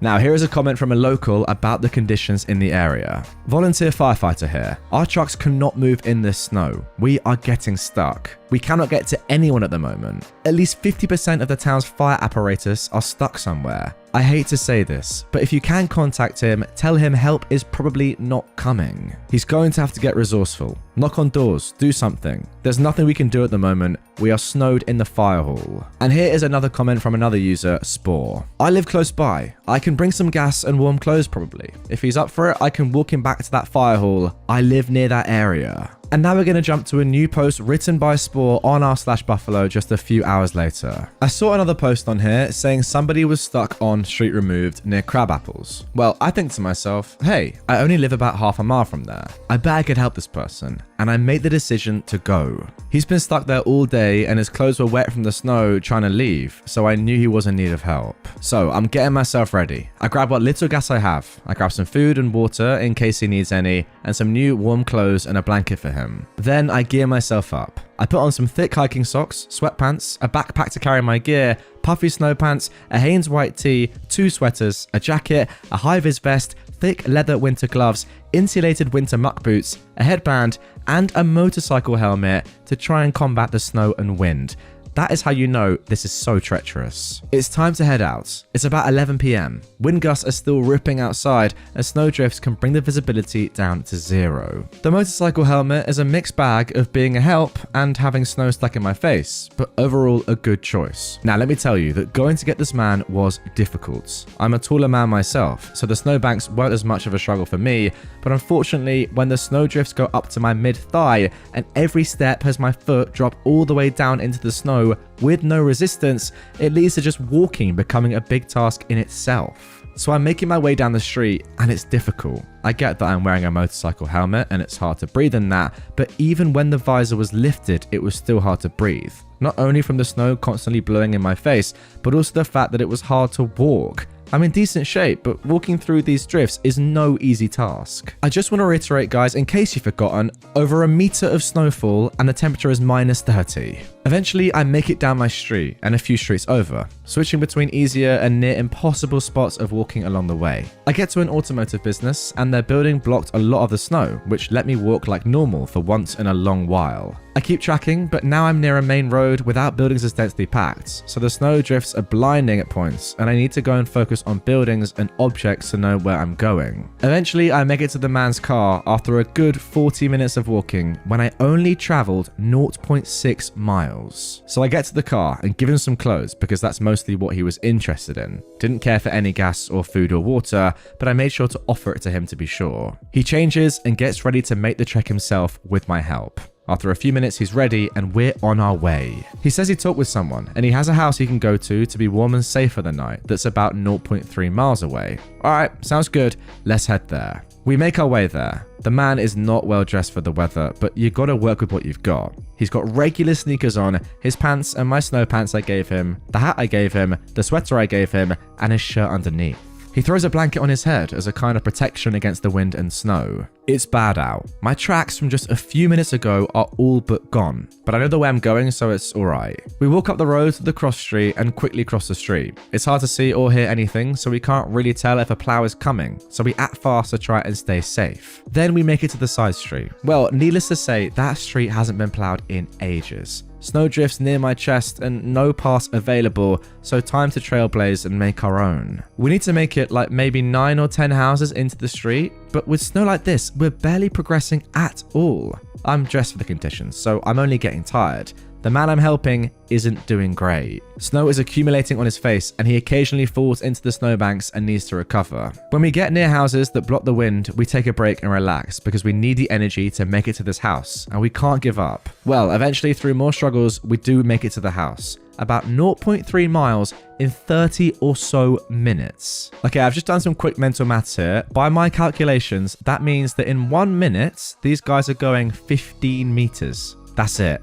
How slow? I mean, that just tells you this is crazy conditions. The person living in the house graciously lets us both in. I recover by warming up a little bit. The snow that's accumulated on me just starts dripping and melting, which I know is a bad sign for me. So I make my stop short so I'm not drenched in water on my trek back. The man I helped is very thankful and gets comfortable and warm for the first time in hours. But I can't stay long, so I tell him I'm glad he's safe, thank the homeowner, renter, or whoever the man that let me in was, and I go. Now on my way back home. It's a few minutes after midnight. Made it about a mile in about an hour. Not great, but it is what it is. It's another 0.6 or so miles home. My phone is getting caked with ice at this point, but surprisingly it keeps working throughout the whole trip without any issues. So yeah, that's very surprising. Normally if it's that cold, surely your phone would stop working. Fair play. Time to make my way back. I can actually see my trail this time, so I utilize my previous steps to try and make my walk back a little bit easier. I'm starting to struggle, but I know I can't stop.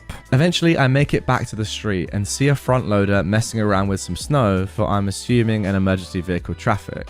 His windows are all iced and fogged up, and I can't even tell if he sees me. I've got my mission, so I stay the heck out of his way and I keep going. I give a wave and a thumbs up and keep making my way back home. I cross the street quickly because now I know the plows are around, so I gotta be out of their way. I'm back into my neighborhood. Now my trail is gone, but I know where I'm going, or at least I think I do, and I keep making my way. I take a pit stop and call the girlfriend at home and let her know I'm okay and all that jazz so she can relax. Phone call ends and I keep making my way. Snow is blocking up my visor and I've been constantly raising and lowering it this whole trip.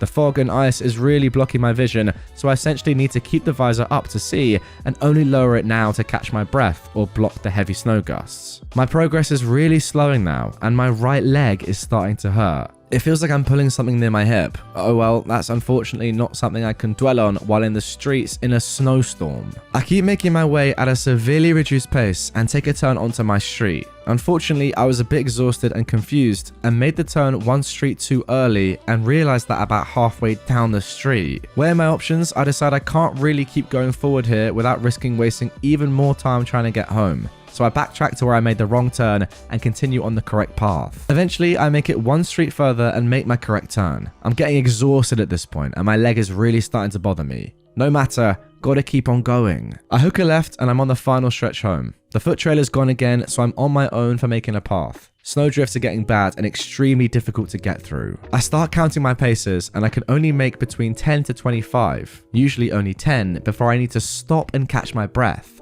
Gotta keep going. That trails on for a while. Eventually, I start walking right up against people's houses if the snowdrift made a path to walk where there was less snow. I'm close to home, but very, very tired. Thankfully, for the most part, the snow is at least at my back on this path. I keep struggling, but I can't give up. I'm making nearly no progress, but I gotta get home. Eventually, I can see my house light, but I still have little energy to make it there. 10 steps, 10 steps, 10 steps. I'm close. I see the last section of snow to near my house. 5 steps. My leg is really hurting. 5 more steps. Boom. Home. I'm exhausted and ready to drop. Okay, not gonna lie there, I was terrified for a second. I know you've written this post, so you must be alive, but for a second there I was worried. I make it in the door. Girlfriend helps take off all my clothes and backpack and whatnot. I'm caked in snow, but stayed warm throughout. I tried to take my helmet off, but the snow caked onto the back of my head so much that my hair had ice in it that made them stuck together, and my girlfriend needed to melt the ice with her hand to get it off. I have her check me for frostbite, and surprisingly there's none to be found, which I might debate. At the time of writing this, my ears are still a bit numb and funny feeling, but nothing of much concern here. Almost like the feeling of Novocaine at the dentist, but to a much lesser extent. And then I relax. She has hot cocoa ready for me as I walked in, and I just get to relax now. I earned this hot chocolate. Mission success. Helped a man get home safe and got home myself. Wow, as I said during that, when you went down the wrong road and you had to decide whether to turn back or keep going, I was genuinely thinking to myself, did you actually make it back? And then I realized, oh, you are right in this post, so you're probably fine. But anyway, had me going there for a second. It is just pretty mental to think what could have happened had that man's brother not posted on Reddit demanding help, because he was at a loss. What was he going to do? His brother is sat in his car with pretty much no gas left, no way of making it back to his house. Like, he's stuck. And if he's got no gas, then he's got no heating and he's gonna freeze to death. As I said in the intro, 40 people legitimately died in this. This is scary. Now, incredibly, we actually have a comment from the homeowner who took OP's brother in. This is what he had to say. Thank you, man. You saved the guy's life. May Allah bless you. I'm the homeowner who you guys came to. For a second, I thought you were a first responder with your motorcycle helmet on. It's a happy ending story. The man stayed in my house 2 nights and he headed out home this morning. He helped me clean some snow off my driveway before he left. He arrived at his home safely. His car is still stuck on the road, and thank you once again. And then Spore has replied, you helped save him too. Thank you for letting him in to stay with you. You're a hero for letting him in. No problem at all. A very good point, because if that man hadn't let him into his home, where could he possibly have gone? Yeah, maybe he could have gone home with Spore, but would he even have made it? I'm not sure. Spore barely did, and he seems like an absolute supreme human. And finally, we have one more update from OP. Last night, I made a post to ask for help from my brother who was stranded in the snow. After posting, I got lots of suggestions and advice. Then from nowhere, this man came and offered me help. Shout out to this kind human angel Spore for helping my brother out of the snow in Buffalo last night. This man deserves all the love and prayers and gratitude for risking his own life to help save the life of a stranger. My family will forever be indebted to him, and I just want to help spread his story in hopes of spreading some good news during this holiday season. Please help me in making this local story known. Thank you, and happy holidays. And there we go. That is the power of Reddit, because if you think about this logically, without this platform, without r/Buffalo, a subreddit where you know there are going to be people frequenting it that live in Buffalo, obviously, it's literally the subreddit of a place, this could have been catastrophic. Like, what would have happened?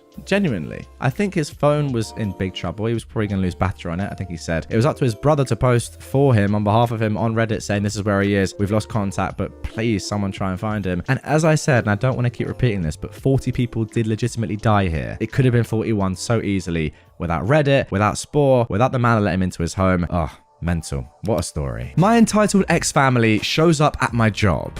Hey Reddit fam, with the title of this one, you know it's a clusterfuck. This happened Friday night and I've been struggling to put into words just how insane it was. My ex-in-laws and my ex showed up at my frickin' job during the biggest event of the year. Every year at my job, there is a Christmas themed party. The dancers dress up as sexy elves, my boss dresses up as Santa, the bartenders dress up as reindeer, and the bouncers dress up as snowmen. The place is beautifully decorated as a winter wonderland, with a huge throne for my boss to sit on and custom poles for the dancers to dance around him. It's a huge thing at my job, and it's always one of the highest grossing nights of the year. It's advertised all over town that people can come, get their pictures taken with us, sit on Santa's lap, and enjoy a fun evening with custom Christmas music made by a DJ. We even have Christmas themed drinks, guys. And they're so good. I was so excited for it because I started working there this year, so it was my first time being part of this event. I was dancing that evening, so I was dressed up as a sexy elf. I was feeling great. It was pretty late into the evening, around midnight, when this incident took place. I was dancing on stage when out of nowhere, I heard the shrieking sound of my ex-mother-in-law crying.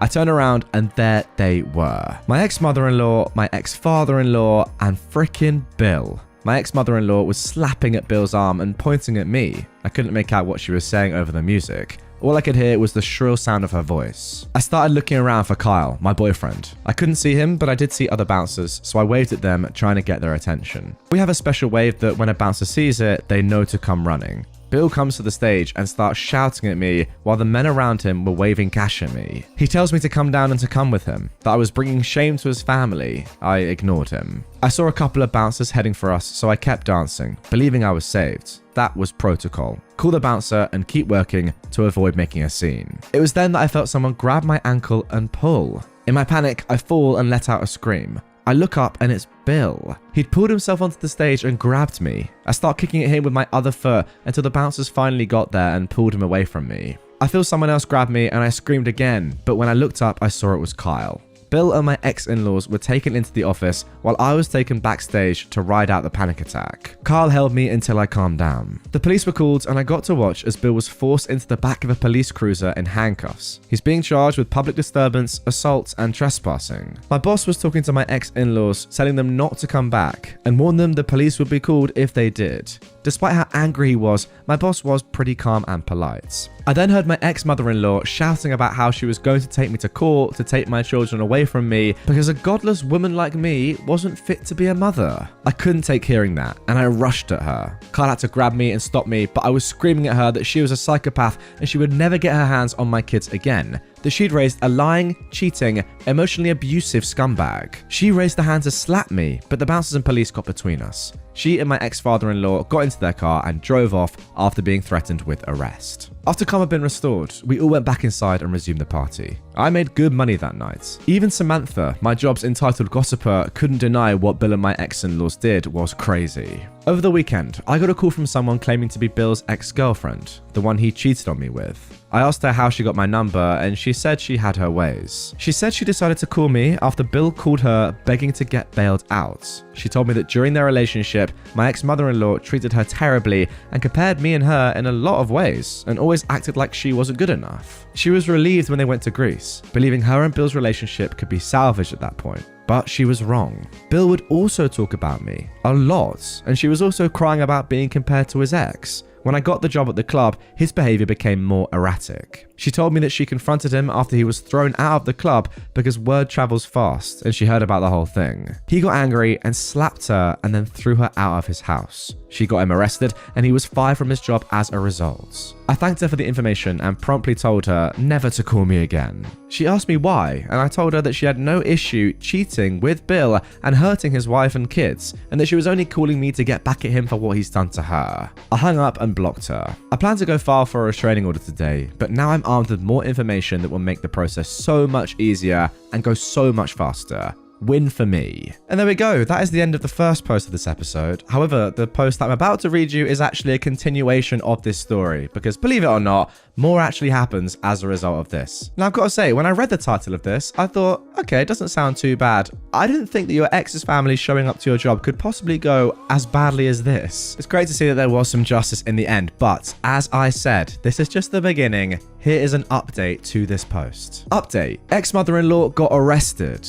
Hey Reddit fam, I wanted to come on here and give a little update into everything going on. For the people new to my story, I'm in general a magnet for entitled, trashy, and psychotic people. Yeah guys, I've read more posts from this user before, not related to the incident I just read, and let me tell you, they attract a lot of entitled people. That is for sure. I don't know what it is about me that draws them in, but they flock to me like moths to a flame. My mother is Beazle and then the B word, for those who know me. That is what OP calls their mum. In the last post, you guys all saw how my ex-in-laws and ex-husband, Bill, showed up to my job during the biggest event of the year. I am an exotic dancer and bartender at my current job, if that wasn't obvious. My ex is bitter that I'm now in the best shape of my life, and I look damn good compared to when he and I were together. I'm dating an amazing guy named Kyle, and my kids are doing great.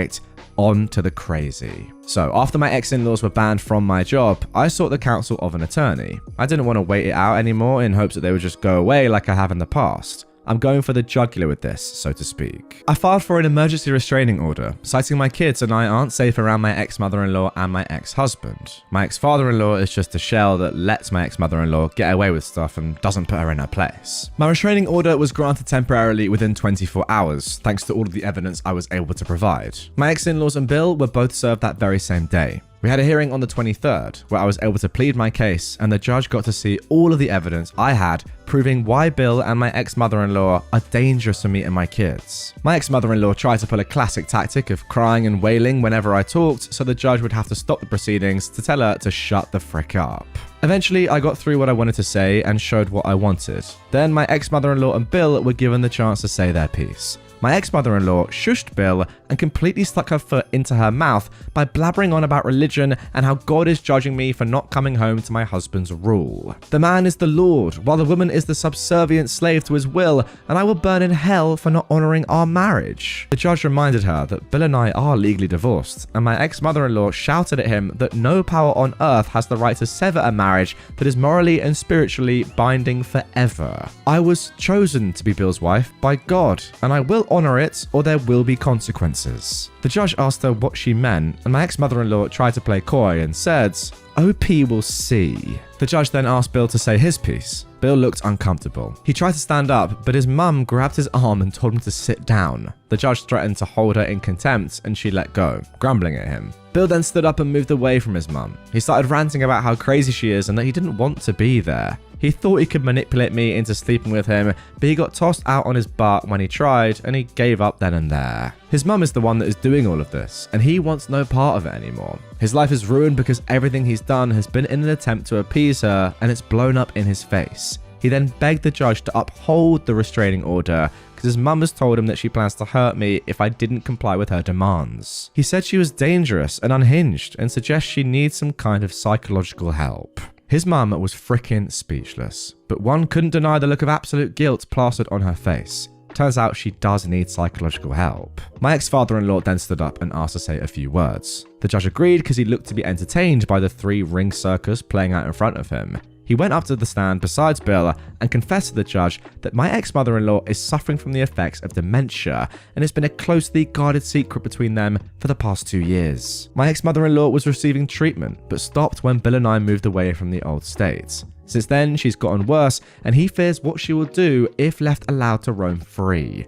They've always been religious, but when my ex-mother-in-law stopped treatment, she began experiencing psychotic episodes and illusions of grandeur. He also confessed that if I'd agreed to let them take my youngest to Greece, my ex-mother-in-law had no intention of bringing him back. My jaw hit the floor. My ex-father-in-law looked at me and pleaded for forgiveness for not putting a stop to the insanity sooner. Bill also apologized for the hell he'd put me through, stating he'd been an idiot and hoped that I could forgive him. Everything seemed to fall into place and things made sense. I never mentioned it, but I did notice whenever I saw my ex-mother-in-law, she'd be forgetful, stare off into space, she seemed confused at times, and sometimes she didn't know who people were. I just thought it was an act to avoid dealing with people. It was then that I heard my ex-mother-in-law shrieking. She got up and ran at my ex-father-in-law and began beating on him until the bailiff pulled her off of him. She was put into cuffs and the judge ordered her to undergo 90 days in a psychiatric treatment facility. She screamed, wailed, and kicked as she was carted out of the room. The restraining order was granted for a year. I was completely numb and had no reaction when the verdict was given. I was confused and gobsmacked out of my frickin' mind at what I'd just heard. I almost didn't believe it even happened, and I wondered if that edible I ate beforehand to calm my nerves was screwing with my head.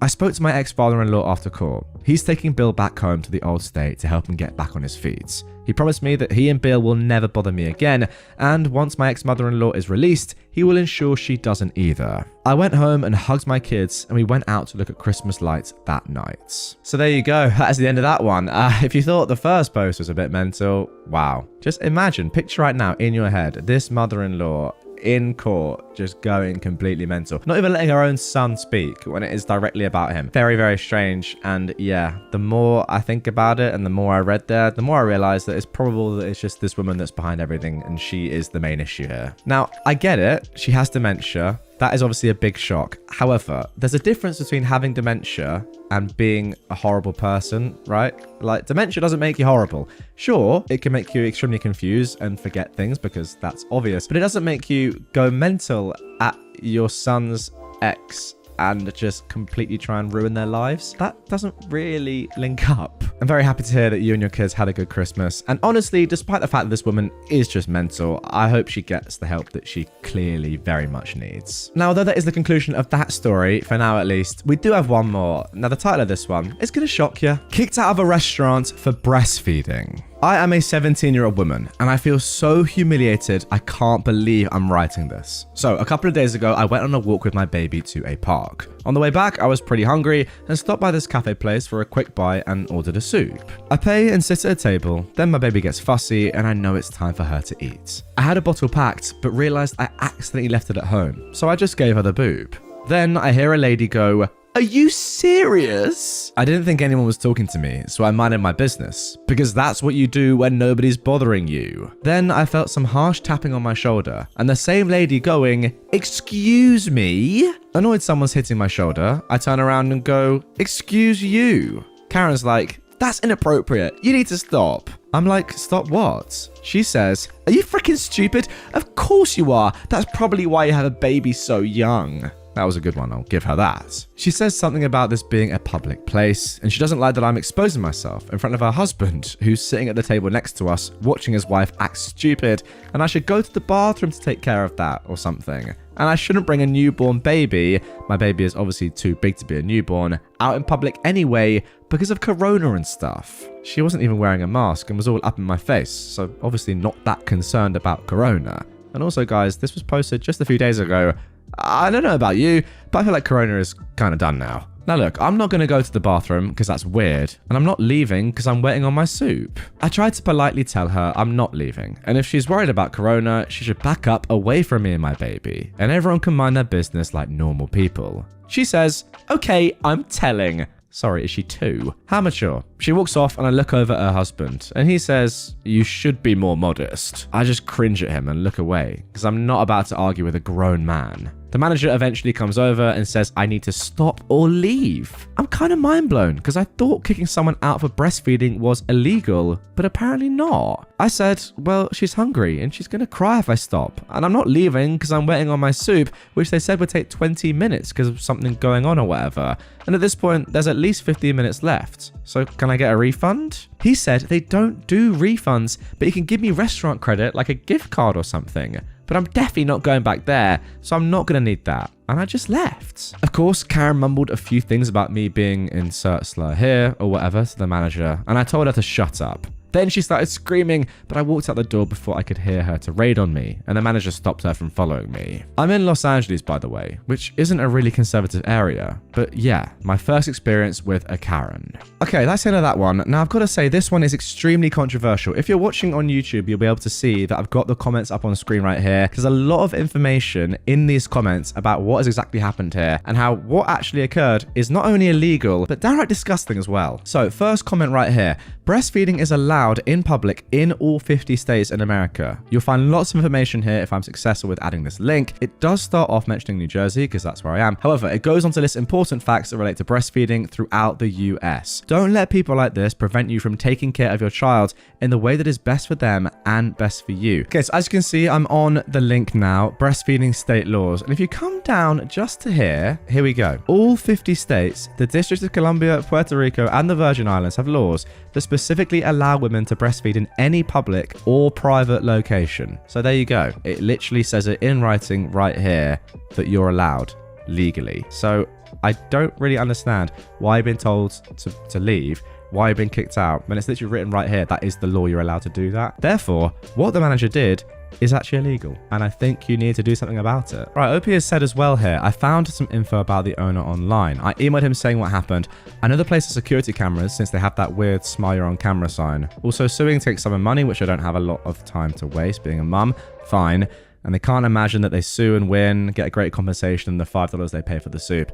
Content getting the manager fired though. That is fair. Like, it's not really in your interest to spam and like put all the effort in just for what? A little bit of money that you might get. You might not even get that much, to be fair, as you say. But yeah, I agree. You need some form of like, not even physical compensation, but justice to be done here because you were not treated fairly. And here we go. One more comment is linking LLUSA, La Leche League USA. They need to be informed of such actions. They are the ones who have made it possible for women to feed our children without shame. Please reach out to them. And as you can see, this is all about finding breastfeeding support, committed to helping families reach their nursing goals in any sort of, domain.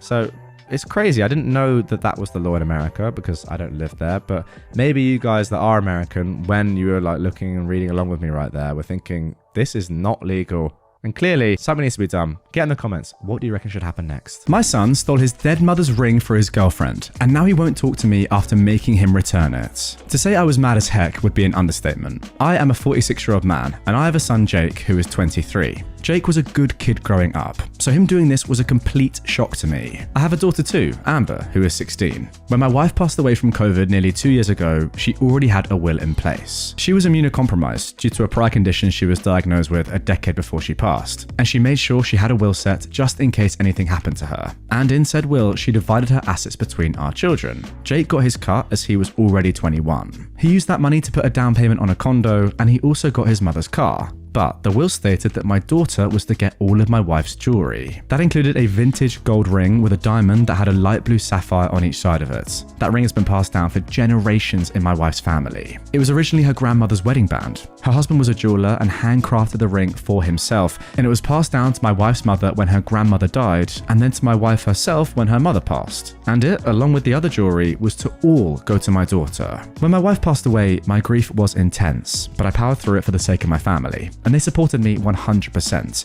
So, the betrayal from my son was just a rusty knife in the back to me. For the past 8 months, Jake has been dating Sarah. She has my son wrapped around her finger, and she loves jewelry as she adorns herself with it a lot. My son mentioned the family jewels my wife left his sister to Sarah one day, and Sarah really wanted to see them. So Jake went into my room when no one was home and showed them to her. He later admitted to me that he'd done this, and I was angry, but I thought that would be the end of it. I was wrong. Jake came to me a week ago and begged for that ring from his mother's family jewels so that he could propose with it. He said Sarah had fallen in love with the ring when she saw it before, and he just knew it would be the perfect ring to ask her to marry him with. He seemed completely convinced that I'd be jumping for joy for him wanting to propose, but instead I told him that I was not the one to ask as the ring belongs to Amber, and I wouldn't have him pressuring her to give it up either. For a fair chance, I'd allow him to explain his reasons and ask for it once, but only once, without pressuring her. And if his sister refuses for any reason, that will be the end of it. Jake agreed and asked Amber for the ring right in front of me, but she told him no because she wanted to keep it in the family jewels and she's always loved that ring. To her, it's priceless. She couldn't bear to ever give it up.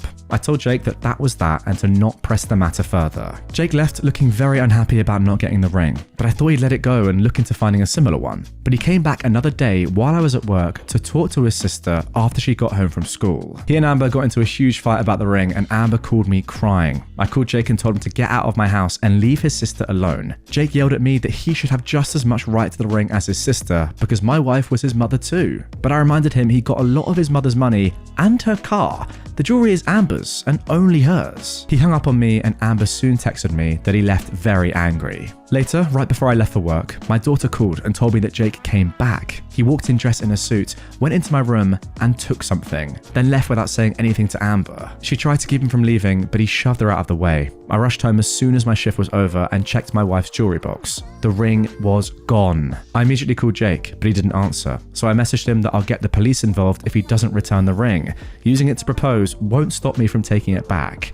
That finally made him talk to me, and he tried to say that I couldn't do that to him because he's my son. I said I can and will because he outright stole the ring and he better bring it back right away or I would take drastic measures. Well, he phoned me right after that and in a whisper he said that it was too late. He'd taken his girlfriend out to dinner and proposed to her with the ring. He hadn't had it for more than an hour by this point, yet the ring was already on her finger. I said that was his problem. He stole the ring, he can bring it back. It's not his and I will do whatever it takes to make sure it's returned. And if that means going to the police and blowing the whole situation up, then so be it. I'll file a report, I'll even get a lawyer. Jake started crying and saying I couldn't do this to him. I told him tough luck. He stole from both his sister and dead mother.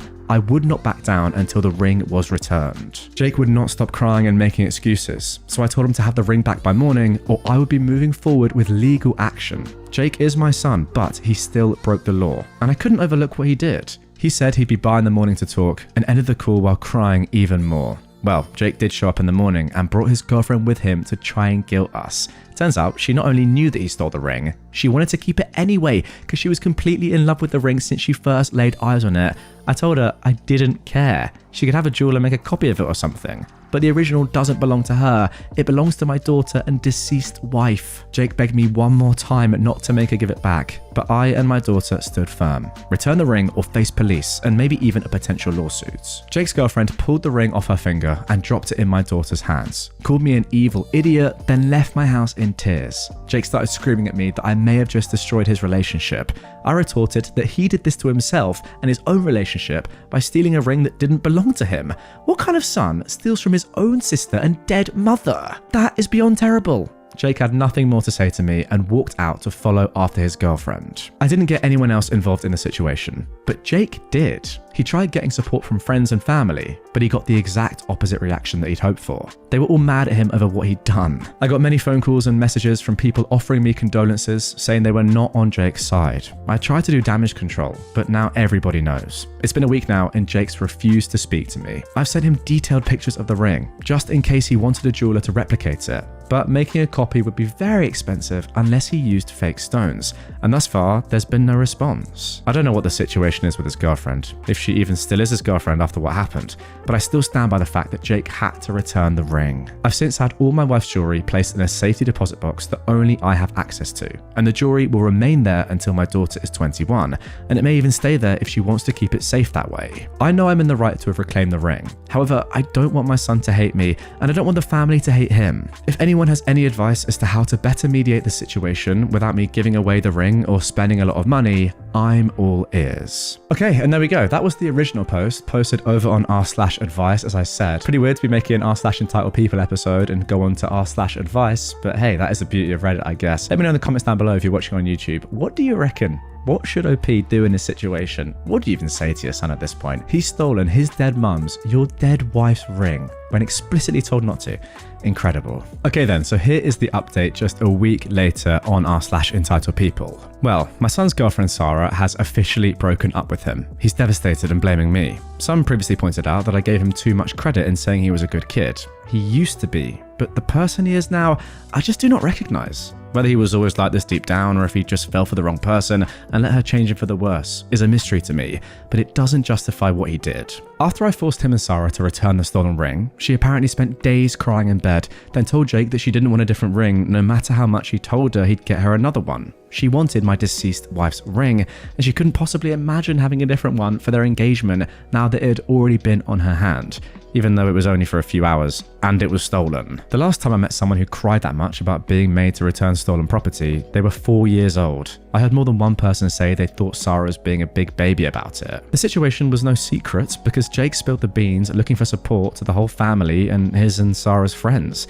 As you guys already know, that backfired badly for them. Well, after Jake's failed gambit for support, all the local drama lovers latched onto the situation like barnacles to a boat. And they kept messaging me with more information, even though I wasn't asking. So I was being kept in the loop, even though Jake and Sarah weren't talking to me. My son had the pictures I sent him so that he could try and replicate the ring, and took them to a jeweler. The jeweler said he could make a similar ring based on the pictures, but he'd want to closely examine the original and take proper measurements to make an evaluation of the stones and metal in order to see what it would take to make as close of a copy as possible. Jake waited for a while before swallowing his pride to call me again. His girlfriend was finally at least entertaining the idea of making a copy, but she wanted it to be an exact copy, down to the smallest detail. They called me a couple of days after I made my original post and asked me to bring the ring to a jeweler to get a proper quote on the cost of making a duplicate. I agreed to take an extended lunch break and meet at the local jeweler. I got the ring from the safety deposit box and guarded it closely. I could see Sarah's eyes light up with greed the moment she saw it again. She reached her hand out and asked to wear it just one more time, then pouted like a child when I told her no. For all I knew, she'd take off running the second she had it. The jeweler looked at the ring very closely for a little while and said it was worth more than we thought, and to copy it would cost a lot. The ring was decades old and expertly crafted by my wife's grandmother sometime in the 1940s. The jeweler sang its praises even. The diamond and sapphires were decently large for an engagement ring, and the ring itself didn't use a slim gold band, but a pretty thick and heavy one made of what was estimated to be 18-karat gold. But there was more. The stones themselves were set in platinum, and the ring had many ornate floral carvings on it. The stones alone needed to make an identical ring was more than Jake's current budget, and not including antique value, making a copy of a ring like that with that variety of materials would cost a lot in time and labor, because every part of it would have to be handcrafted. Overall, it was 5 times what Jake had saved. The best he could have done would be to make a down payment and then spend years in debt. Sarah enthusiastically wanted Jake to have the ring made anyway, but the cost was just too much. So the jeweler suggested they have one made that just looks the same. It didn't need to be made of the exact same materials. They could use a center stone that just looks similar to diamond and replace the platinum with a similar metal I can't remember the name of. But this would have reduced the cost by a lot. There was also a suggestion of looking for a modern ring that looks similar that's already made, which would be far cheaper as well. In fact, the jeweler already had 3 rings set aside that all look somewhat similar, with a central diamond and sapphires, all very reasonably priced. Jake was all for the idea when Sarah suddenly slapped him while calling him a cheap, broke wannabe, then turned on her heel to me and called me an evil idiot again for taking the original ring back because it had already been given to her when Jake proposed and should still be hers regardless. Then she held up her hand in the manner one does when they expect you to put a ring on their finger and outright demanded the ring back, while saying it was her right to wear it and that my daughter wouldn't need it because it would go to waste with her. She actually said it's not like my daughter would be doing the proposing to anyone since a man could just get a different ring for her someday. Oh boy, did that make me angry, and she clearly noticed because she took a couple of steps back. I looked her dead in the eye and said that my wife's family ring will never be hers. It wasn't Jake's to give away, and he knew it. That is why he went out of his way to steal it while I wasn't home. He'd hoped that I wouldn't demand it back if he used it, but neither he nor she even had a right to it. Then I said that it's entitled people like her that are what's wrong with the world right now. She acts like whatever she wants should be handed to her, and she's lusted after my wife's ring ever since Jake first showed it to her. That whole speech was a bit long-winded with some conjecture, I know, but I just couldn't hold myself back verbally anymore. My wife used to tell me that if I wanted to insult someone, I always figured out exactly what to say. After I said all of that to Sarah's face, she aimed to slap me too, but I guess the look in my eyes was enough to make her turn away and storm out instead, while very loudly making some sort of unintelligible tantrum noises that hurt my ears. She even intentionally knocked down a counter display on her way out. Jake was glaring at me with absolute rage, but didn't say anything until I asked him why he was with this awful woman, and he just said that he loved her and followed after her. To his credit, she is very beautiful, but it's really just skin deep. Sarah wouldn't talk to Jake for a while, and then a few days later told him they were through because she felt like he didn't value her enough to get her the ring she deserved, and that she couldn't imagine having a miser like me as a father-in-law. She said she felt thoroughly humiliated by me, and cried that people all think she's a gold digger now. But I don't think they're wrong. I mean, she slapped my son just for making a suggestion that they make a cheaper version of an expensive ring he couldn't afford, then threw a massive tantrum just because I wouldn't hand over the original when she demanded it. That is the behaviour of a gold digger if I've ever seen any. And while it is an assumption on my part, exactly how long would Sarah have stayed with my son if someone rich came along and swept her off her feet? Would she have been inclined to still stand by him? Well, something tells me not. I honestly feel like she just wanted the ring and nothing else. Right after the incident with the breakup, Jake did try to get in my house again while I wasn't home. To do what, I have no idea. But if I were to speculate, he may have been after the cash in my gun safe, or thought the family jewels were still in the house. I hadn't told him at that point that I'd had them stored away in a deposit box, and I really didn't want to think my own son would break in for either of those reasons. But he stole from us once, he could do it again. Someone on Reddit suggested I replace the locks on my house, and I did, so Jake's key would no longer work. I'm looking into getting cameras put in now too. Sorry to interrupt, but imagine that. You have to change your own locks on your own house because of your son breaking in. Nuts. My daughter Amber called me after Jake showed up and said she was terrified while he was banging on the front door and demanding to be let in. I called his cell and he didn't pick up, but I guess it spooked him because Amber said he left right after his phone started ringing. He has a set ringtone for me, so he knew it was me calling in an instant. Jake called later that evening, but before he could start yelling at me, I demanded to know what the heck he was trying to do breaking into my house while I wasn't home earlier. He scared his sister and she nearly called the police. Jake dodged the question by being angry about me changing the locks because I don't trust him. I said, dang right I don't trust him. Not after what he did. Jake fired back that I couldn't just be happy for him, and that if his mum was still alive, she'd have wanted him to use the ring to propose. I saw red and said that if she wanted that, she'd have willed it to him. So he began whining and saying it was all my fault. He explained exactly what Sarah said when she broke up with him, and how she called me a miser, among other things. Then ranted about how I always thought Sarah was never good enough for him. But I pointed out that he was putting words in my mouth. I never said she wasn't good enough for him. I barely knew Sarah, and I never once got in the way of him being with her till he stole the ring. He tried to deny that, but I asked him when I'd ever said anything bad about Sarah prior to the ring incidents. He really sounded like he was thinking hard, but even he couldn't remember any actual time because I barely saw this woman ever while they were dating. I wasn't even aware they were dating until at least 3 months had gone by in their relationship. But that was all beside the point. What the heck was he trying to get into my house for this time? He refused to answer, so I answered for him. I said if he was after the ring or any of the other family jewels, they'd been moved to a secure location that only I have access to. And if he was trying to break into my safe and my emergency cash fund, there's no way he'd get it open. Or if he was there to do any sort of harm to his sister, I'd kick his butt myself. I may have hit the nail in the head with at least one of those things, because Jake just had a long, silent pause on the line. Then he told me he's made up his mind to put in for a transfer at his job and sell his condo. He wants to move as far away as possible and never speak to me again. His last words to me were to have a nice life with my favourite child. I don't understand how my son has so completely changed on this level in just a year. I never actually called Sarah a manipulative gold digger until recently. I said she had my son wrapped around her finger and she loves jewelry, though I guess that's not all that different in the long run, but in truth she is a manipulative gold digger, especially after the drama act she put on to try and keep a ring that was never hers. I mean, she spent days in bed crying over a ring that she knew was stolen, and then had a huge tantrum at not being able to get it back or copy it. And now, because of her, my son has chosen to wash his hands of me and his sister all together. I am devastated, but at the same time, I'm furious that my son would do such things just to appease this witch of a woman that he'd only been dating for 8 months. That's not enough time dating before proposing. I dated my wife for over 2 years before popping the question. I shudder to think what things would have been like if that witch had married my son. I know Jake is going to blame me for a long time, and I'm not sure if we'll ever speak again. I hope one day we can reconcile, but for now I think we need time apart. Amber is also very upset. She's extremely thankful I got the ring back for her,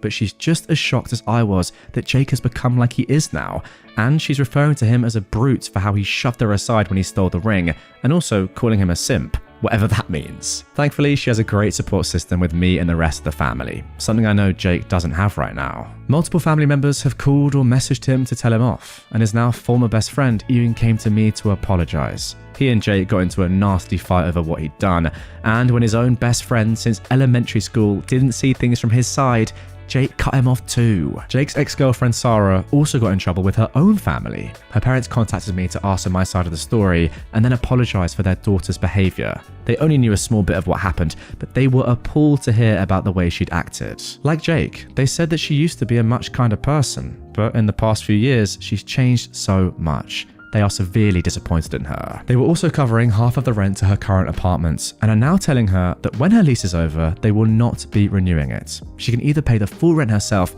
or look for somewhere else to live. And now she's going around cursing my name and saying that this is all my fault. What is it with people these days? It's like ever since all those memes about entitled people on the internet have exploded, it just made more people like them. When I was Jake's age, I only saw people like that on rare occasions, and now they're everywhere. I've seen 2 in the local supermarket this year even. And they're spreading their toxicity like a flood on the world. I can only hope one day my son comes to his senses and finds happiness again. Whether or not he chooses to speak with me ever again, I'll hold out hope he'll one day return to being the kind person he once was. And there we go, guys. That is the end of that whirlwind of a story. First of all, let's have a think about... I'm not your f***ing teacher. Let's chat, is what I meant to say, about what OP has said at the end there. Do we think there are more entitled people since the meme, entitled parents, Karens, etc. has all blown up? The answer has to be yes, really. I don't know. Am I kind of to blame for it by making content on it? Are you to blame for watching it? Are we influencing people to become more like Karens? I doubt it. But I think it is probably true. There do seem to be more Karens and just entitled people in the world than ever before. One thing that's interesting is that you lot often get in the comments and ask me, do I ever see entitled people? And the answer is very, very rarely, if ever actually. I don't know if it's a UK, America thing. Are there more American Karens than there are in England? Yes, probably. There are definitely a lot here though, trust. But still, there are probably a lot. But yeah, from the internet at least, there don't seem to be as many in England as there are in America. Funnily enough though, I will be going to America in December. So, you know, if I see some, I'll let you know. Now, final point I want to make and bring up just on Jake himself is how much do we think this is Jake's fault? Or do we think it's entirely Sarah and her influence on him that's made him into such a toxic jerk, an entitled mug? I mean, clearly she is good for nothing. And he, it seems like, used to be nice in the past. At least his own dad, who clearly is a very nice man, is saying so. So maybe we don't put all the blame on him, and maybe he can reconcile and understand. But the fact that he's cutting off his best mates from primary school, I mean, that is something that I would never do. They're still my best mates now. So that shows that maybe he's gone too far and maybe it is his fault. I don't know. What do you reckon? Get in the comments. Let me know.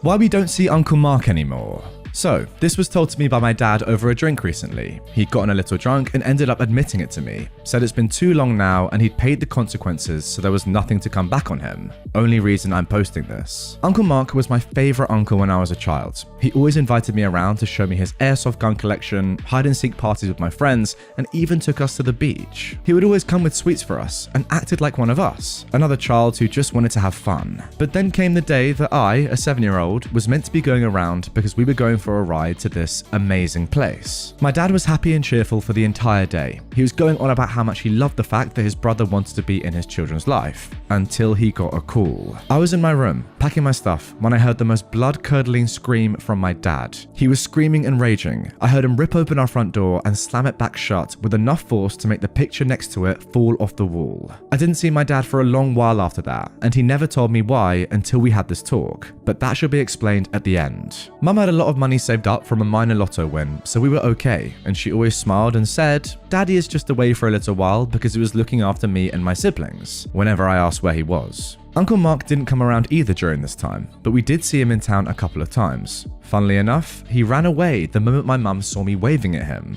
9 months later, Dad came home, and I excitedly ran and hugged him. He hugged me right on back with a good squeeze. We had a party to celebrate him coming home. We had party food and cake and all the usual stuff. I was just happy my dad was home though. A week or so later, Dad sat me down with the other children and explained that Uncle Mark wouldn't be coming around anymore. When asked why, he just said Uncle Mark was a bad person, and that if he ever tried to talk to us, we were to ignore him and come find one of them. We all agreed, because my dad always knew best after all. One day, a year or so later, I was 9 at this point, I'm coming out of school to wait for my parents to pick me up. My other siblings were either at secondary school or too young for school, so it was just me. and I see Uncle Mark stood there with a big grin. I get nervous when he comes up to me, saying he's here to take me for a ride. I tell him I'm not supposed to talk to him, that he's a bad person, like my dad said.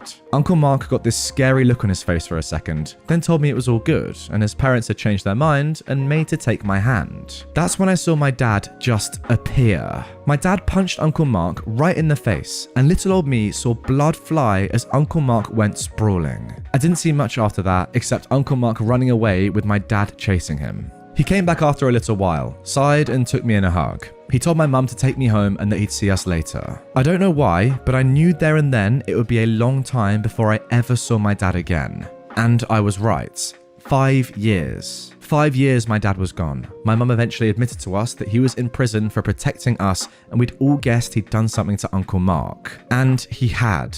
Turns out Uncle Mark liked kids. He liked them a lot. And that day I was meant to go to his house. My aunt, Uncle Mark's wife, had called my dad and told him she'd found some pictures under her and Mark's bed of children. And she was scared of what to do because Mark was a big man, and it was later revealed he abused her, so she was scared to call the police on him. And my dad had gone into a rage and stormed over to his house. He'd smashed in the door to find Uncle Mark screaming at my aunt as she waved the pictures around in hysterics. My dad had beaten Uncle Mark within an inch of his life, Uncle Mark screaming he'd make him pay as the police arrested my dad. The messed up thing was, by the time my dad had explained why he'd done it, Mark managed to get the pictures, burn them, and scared his wife into saying nothing, so there was no evidence. My dad was sent down for assault, but made sure my other uncles and older cousins were around to protect us in case Mark came back. But oh no, Mark waited until my dad thought we were safe. And then, according to my dad, he'd come to kidnap me from the school right under their noses. Who would stop him? People didn't believe my dad when he explained that Mark was a predator. They thought he was just excusing himself for attacking him. After all, the police hadn't found anything, and his wife said my dad was a liar, whereas my dad was the big angry guy with a few assaults under his belt already. So all they saw was my nice uncle here to pick me up. He had gotten away from my dad at the school. My dad had tripped and it had given him a chance to run, but my dad knew where he would go. He knew Uncle Mark would run home to hide and more than likely destroy any evidence he'd gotten since destroying the last lot.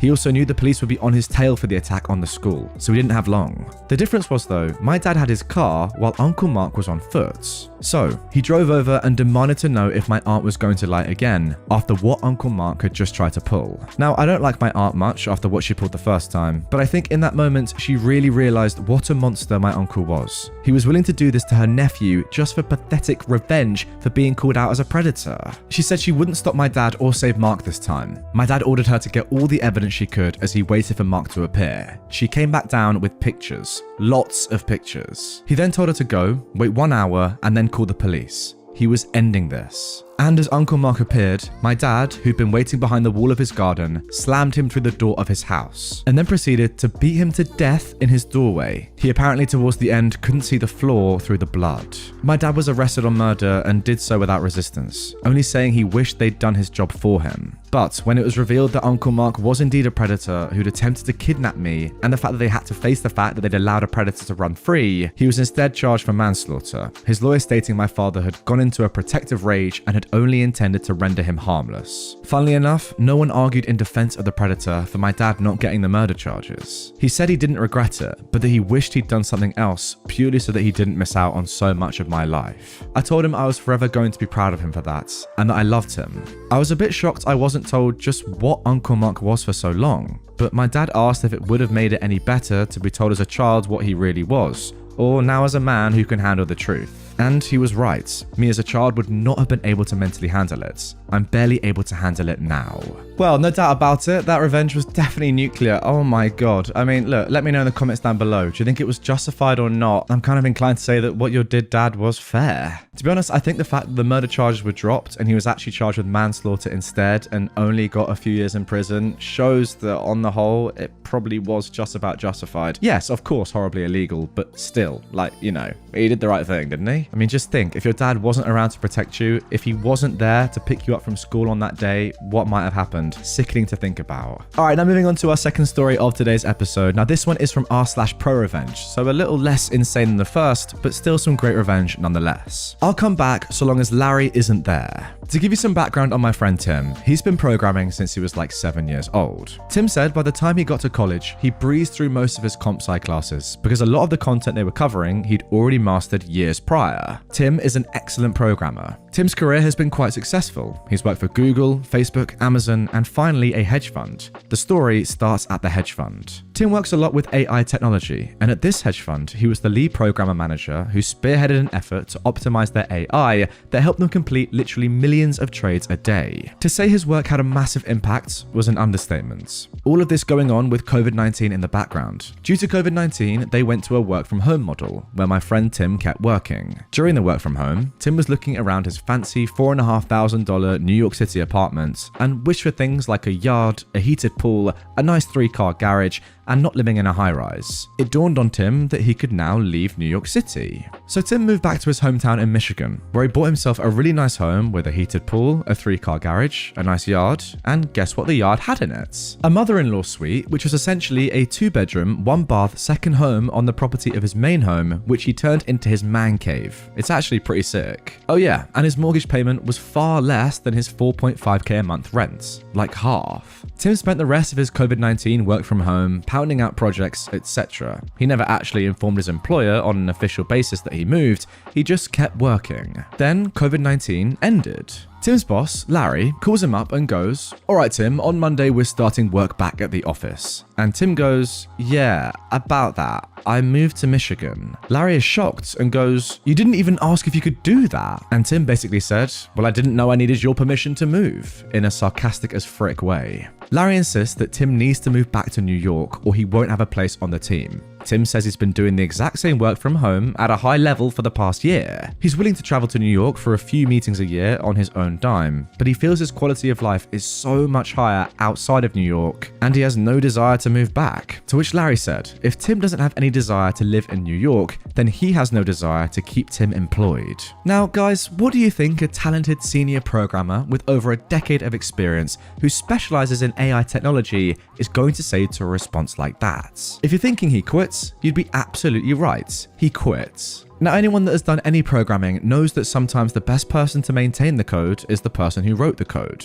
There's logic, there's thought processes, there's so much that goes into programming that can be so individualistic, it can be hard for someone to take over a code they didn't write. 6 weeks go by when John calls Tim. Now, John is the CEO of the hedge fund. John gets Tim to agree to consider coming back. So that's when John suggests they fly Tim to New York and he sits down with John. Tim, however, flipped the switch and said, "No, how about you fly out to Michigan and we discuss this?" Tim said he said that because he wanted to establish if he was going to come back, it was going to be him working from Michigan. And if he was going to talk about his employment, it was going to be done in Michigan. John agreed, and 2 days later flew out to meet with Tim. Tim sits down and John says they really need him because he provided a lot of value to the organization and the programming team is struggling. John offers Tim the opportunity to come back with a 20% pay cut since he won't be living in New York, and John called that a cost of living adjustment. To which Tim said, "No, I want a 15% raise above what I was earning." John sits back and responds, "The reason we pay what we pay is because we ask you to live in New York, and we understand that's an expensive city to live in." To which Tim says, "You pay what you pay, and you pay it because I'm worth it. If I wasn't worth what you pay, you wouldn't be paying me. Now, my first condition is if you want me back, it will be a 15% raise." John goes, "And second?" "The second condition is I'll come back so long as Larry isn't there." John sighs, "You're asking for too much." To which Tim goes, "You don't need to bring me back if you don't want to. I'll be fine elsewhere." John says, "I'll talk to the partners." And Tim says, "My offer is good till Friday." "What do you mean?" asks John. "Next Monday is when I'm going to start looking for work. This offer is good until Friday." Now, the day that John left was the Tuesday. That Thursday, the phone rings. It's John. "Tim, we're transferring Larry to a different fund. He won't be working with you anymore, and we're fine with giving you a 15% raise. Can we send you an offer letter for you to sign?" Tim said, "Of course." "And Larry is really gone?" "Yep, you'll never need to interact with Larry ever again." That was at the start of this year. Tim hasn't been in New York and hasn't heard from Larry and hasn't seen Larry or had any communications, etc. See guys, I'm not entirely sure where I stand on this story and the conclusion for a few reasons. First of all, I don't know about you, but to me, this all seems quite petty, and Tim seems like a little bit of a petty person. Like what John is saying about living in New York is the truth. They do pay more there because the cost of living is higher. Yes, of course the work is valued at a certain price, and I understand that, but it is also true that they're paying you more to be able to live there. So you not living there going to live somewhere else, not telling anyone, but still expecting the same, and also not expected to go back into the office when you're allowed to go back into the office is pretty weird, do you not think? Look, I get it. Clearly, he's a very good engineer, and it's important for him to remain in that role. I do just kind of think the power went a little bit to Tim's head in the story, is all I'm trying to say. Like, did Larry actually do anything wrong here? That's the question. COVID-19 ended, and he asked you to come back to work and was annoyed that you weren't living in New York. I think that's all very reasonable, and ultimately, you were the one that forced him to move positions, something that I doubt he wanted to do. So look, it's kind of on the company, I get that, because you should never give an employee this much power. And also, I kind of understand it if you're thinking that Tim was well within his rights to get as much money as he could and live in a nicer place and have a more chilled life, etc, etc. Ultimately, it was the company that allowed him to do so. But overall, I don't know. Who's in the right or the wrong here? Let me know. It's an interesting one. Entitled squatter tried to steal my brother's house. Several years ago, my brother, Dan, moved from California to Washington State and built a 3-bedroom house on one of 2 parcels of land he'd bought when he was just 18 years old. He lived in a nice community with a small lake and had an HOA. During the 2008 economic crash, he ran into financial trouble, so we helped him. To repay us for the help, in March of 2016, he came down to California for an extended period to work on our house, which was neglected because of helping him. He was very proficient at renovating houses and did fantastic work. In November, my brother's friend, Jake, called him and asked if a friend of his, Tuna, could stay in one of the rooms for $400 per month. Dan had worked for many years with Jake doing construction for a house flipper, so he trusted Jake's judgment. He needed the money and thought it might be good to have someone trustworthy there to watch his house. Dan drove back up to Washington, cleaned out a room, put a lock on his bedroom door, locked the door, and put some of his things in a storage area up out of the way in the garage. Tuna seemed nice and gave Dan $400 for the first month. There was never a written rental agreement. It was just verbal and meant to be temporary because Dan was going to return in 6 months. Tuna never sent another payment. We would call and ask her, and she always said it had been sent, but nothing ever arrived. So what was going on at his house? We pieced together that something wrong was going on there after Dan's neighbor called. And after questioning Jake, the neighbor complained that the house had turned into a drug house, full of people and cars coming and going all hours of the night. At the beginning of June 2017, Dan drove back to Washington and handed Tuna a 3-day eviction notice. She left, stating that she had somewhere else to live and would get her stuff later. He allowed her to retrieve her stuff at a later date. He just wanted her out. He started working on repairs and cleaning up the house. I mailed Dan a care package with some clothes, a California-themed shopping bag, and gift cards for gas and food. 5 days later, Tuna showed up with 2 men who punched Dan in the face. They wanted to take the house back by force. Dan went to the neighbor and called the police. The police came, and instead of arresting the men and Tuna, they took Dan to jail for missing a child support court date, which then put a warrant on him. Before coming to California, he thought everything regarding child support back payments for his independent, successful 23-year-old adult child had been taken care of. He had no idea about a court date, since they notified by mail, and Tuna had never forwarded his mail, which was one of the things she promised to do. The child support scam on Dan is another issue I'll have to submit later. So the police essentially handed the house over to Tuna. She and her cronies went in, changed the locks, and placed a long metal bar across the inside of the garage door so it couldn't be opened from the outside. They stole the package I sent to Dan and spent the gift cards. Meanwhile, my family and I were on vacation in Hawaii, and I received a phone call from Dan in jail. I spent a whole day of my vacation in the hotel room trying to figure out how to get him out. Bail bonds could not be used for child support cases. Finally, they let him out when I paid a child support payment of $350. He'd been in jail for 3 days, and the squatters had dug themselves in, so when he returned to his house, he had to call the police to arrest them for trespassing. After all, Tuna had been evicted, left, and no longer had permission to be there. They were squatters by all accounts, but the state defers to people who just claim they are renting, therefore requiring a landlord to go through the court system to remove the so-called tenants who are actually squatters. The police came and screwed him over once again. Tuna claimed she was renting the entire house, and the police believed her instead of Dan. She told the policeman that she would leave in 10 days, and the policeman told Dan that he could have his house back in 10 days because Tuna said she would leave by then. Are you kidding me? Dan was instructed to then leave the premises or be arrested. It was his house. She was trespassing.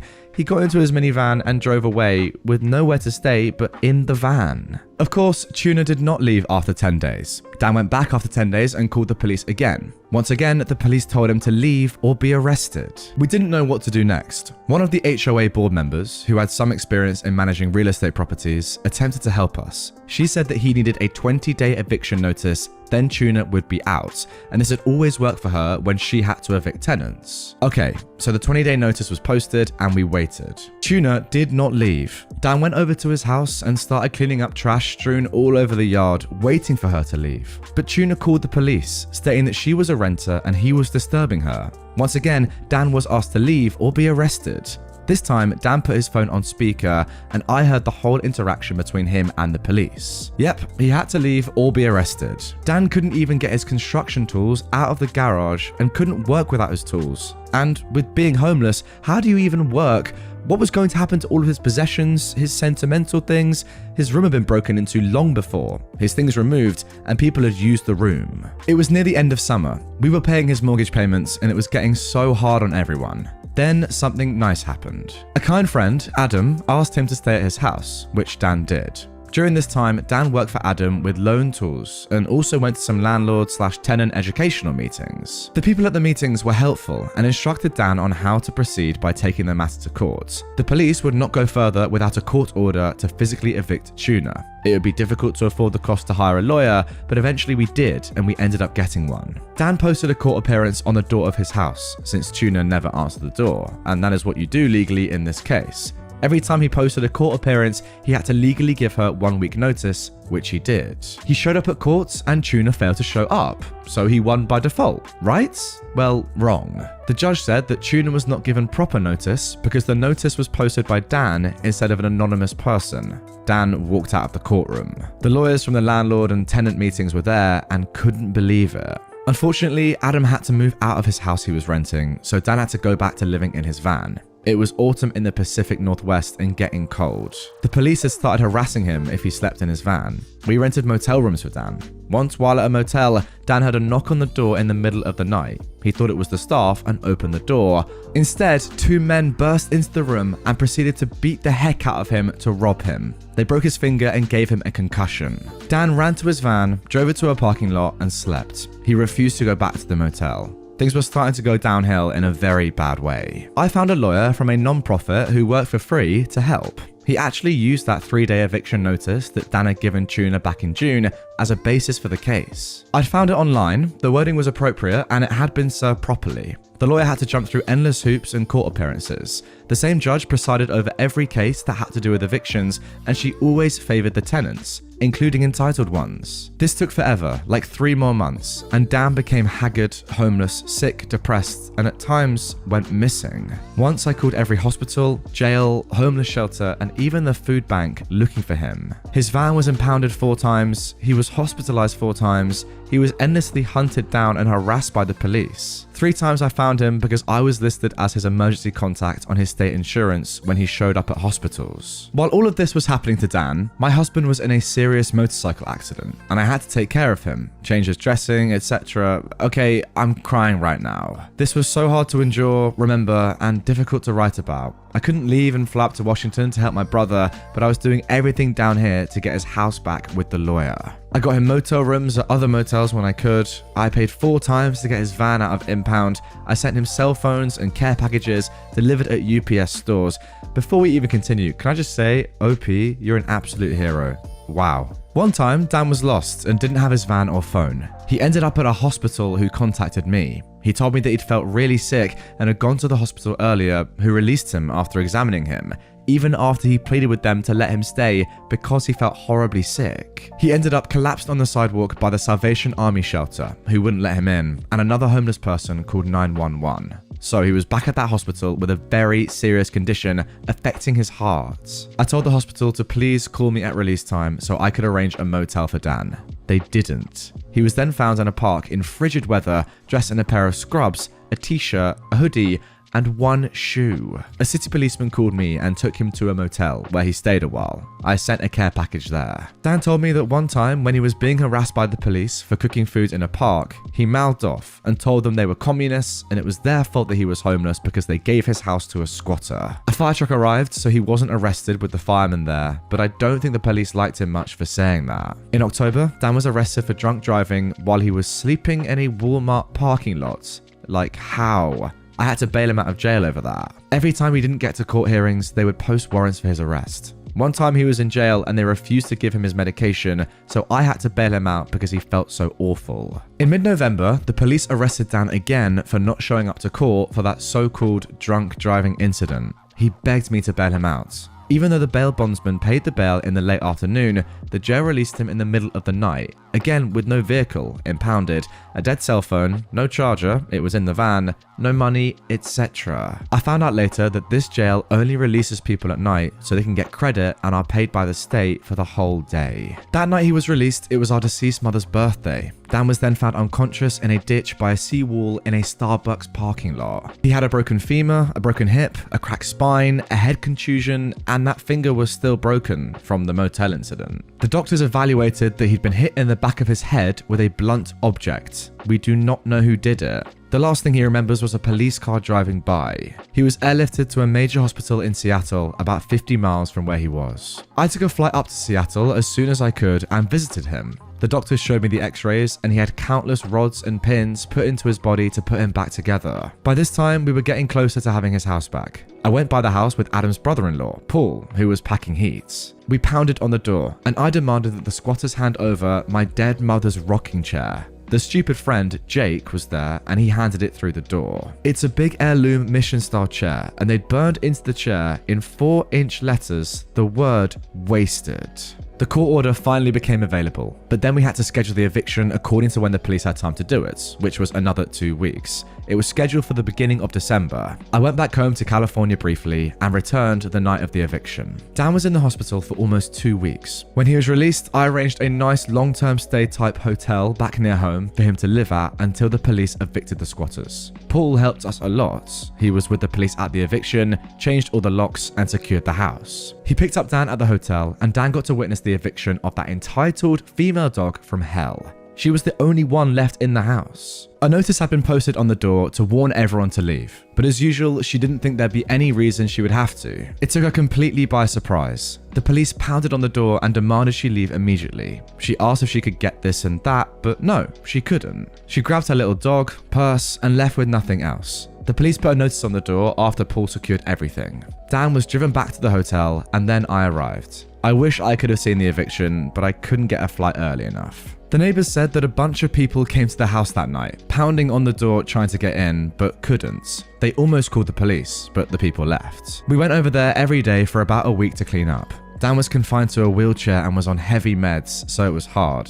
He couldn't help too much, but he did his best. The house was a disaster. There were literally 5 tons of garbage in the yards around the house. The trash disposal service was not activated during this time, so they just piled it up around the house. On one side was a huge pillar of trash made out of wire fencing. It was about 8 feet by 8 feet and at least 12 feet high. The front yard was awful with several piles of trash about 4 feet high. Tuna left every single thing in the kitchen, in the cupboards, and rotting food in pans. The carpets were soaked in dog pee. There were clothes and junk everywhere. There was loads of crushed glass embedded into the gravel driveway, like she wanted us to get flat tires. Over the doorway from the house into the garage was a dangerous booby trap, which literally could have killed someone. It was made out of large, heavy metal clamps with a glass jewelry case teetering on top of the clamps. It could have fallen on top of someone's head if not discovered, and someone jarred it a little. The water had been shut off for months by the HOA because they controlled the well and owned the water system. As soon as you don't pay the HOA fees, water is shut off. So all the toilets were clogged up with poop.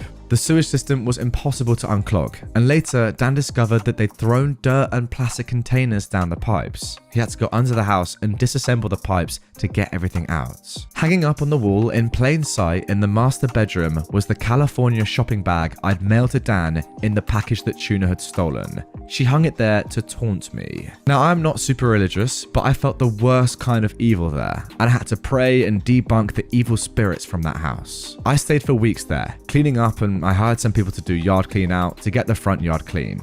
Later, Dan and Adam dealt with the pillar of trash at the side of the house. Every construction tool that belonged to Dan was stolen. He couldn't work much from a wheelchair, but needed the tools to repair his own house. Dan persisted though. He finally got to the point where he could walk. Now, he can't walk for long periods, he gets tired easily, but he can do things slowly. He has some nice roommates that drive him places and take care of him at times. Many of his tools have been replaced. He sounded off the wasted message on Mum's rocking chair. So, we've sunk a lot of money into helping him, but what else is one supposed to do? It was a life or death situation. That was his house that he'd built so many years ago. This was the most wicked thing I've ever encountered. It was coming from all directions. We heard that the creepy squatter died a year later. Nobody wanted to take her in, and she went from person to person, staying wherever. If she would have been decent and kind, she probably could have been a roommate and had a place. But she thought she could just take someone's house. And there we go. That is the end of that incredible story. I don't even know where to begin. The first thing that springs to my mind, as I did mention during that story, is OP, you're an absolute legend. You don't even need to vindicate your actions throughout this entire thing.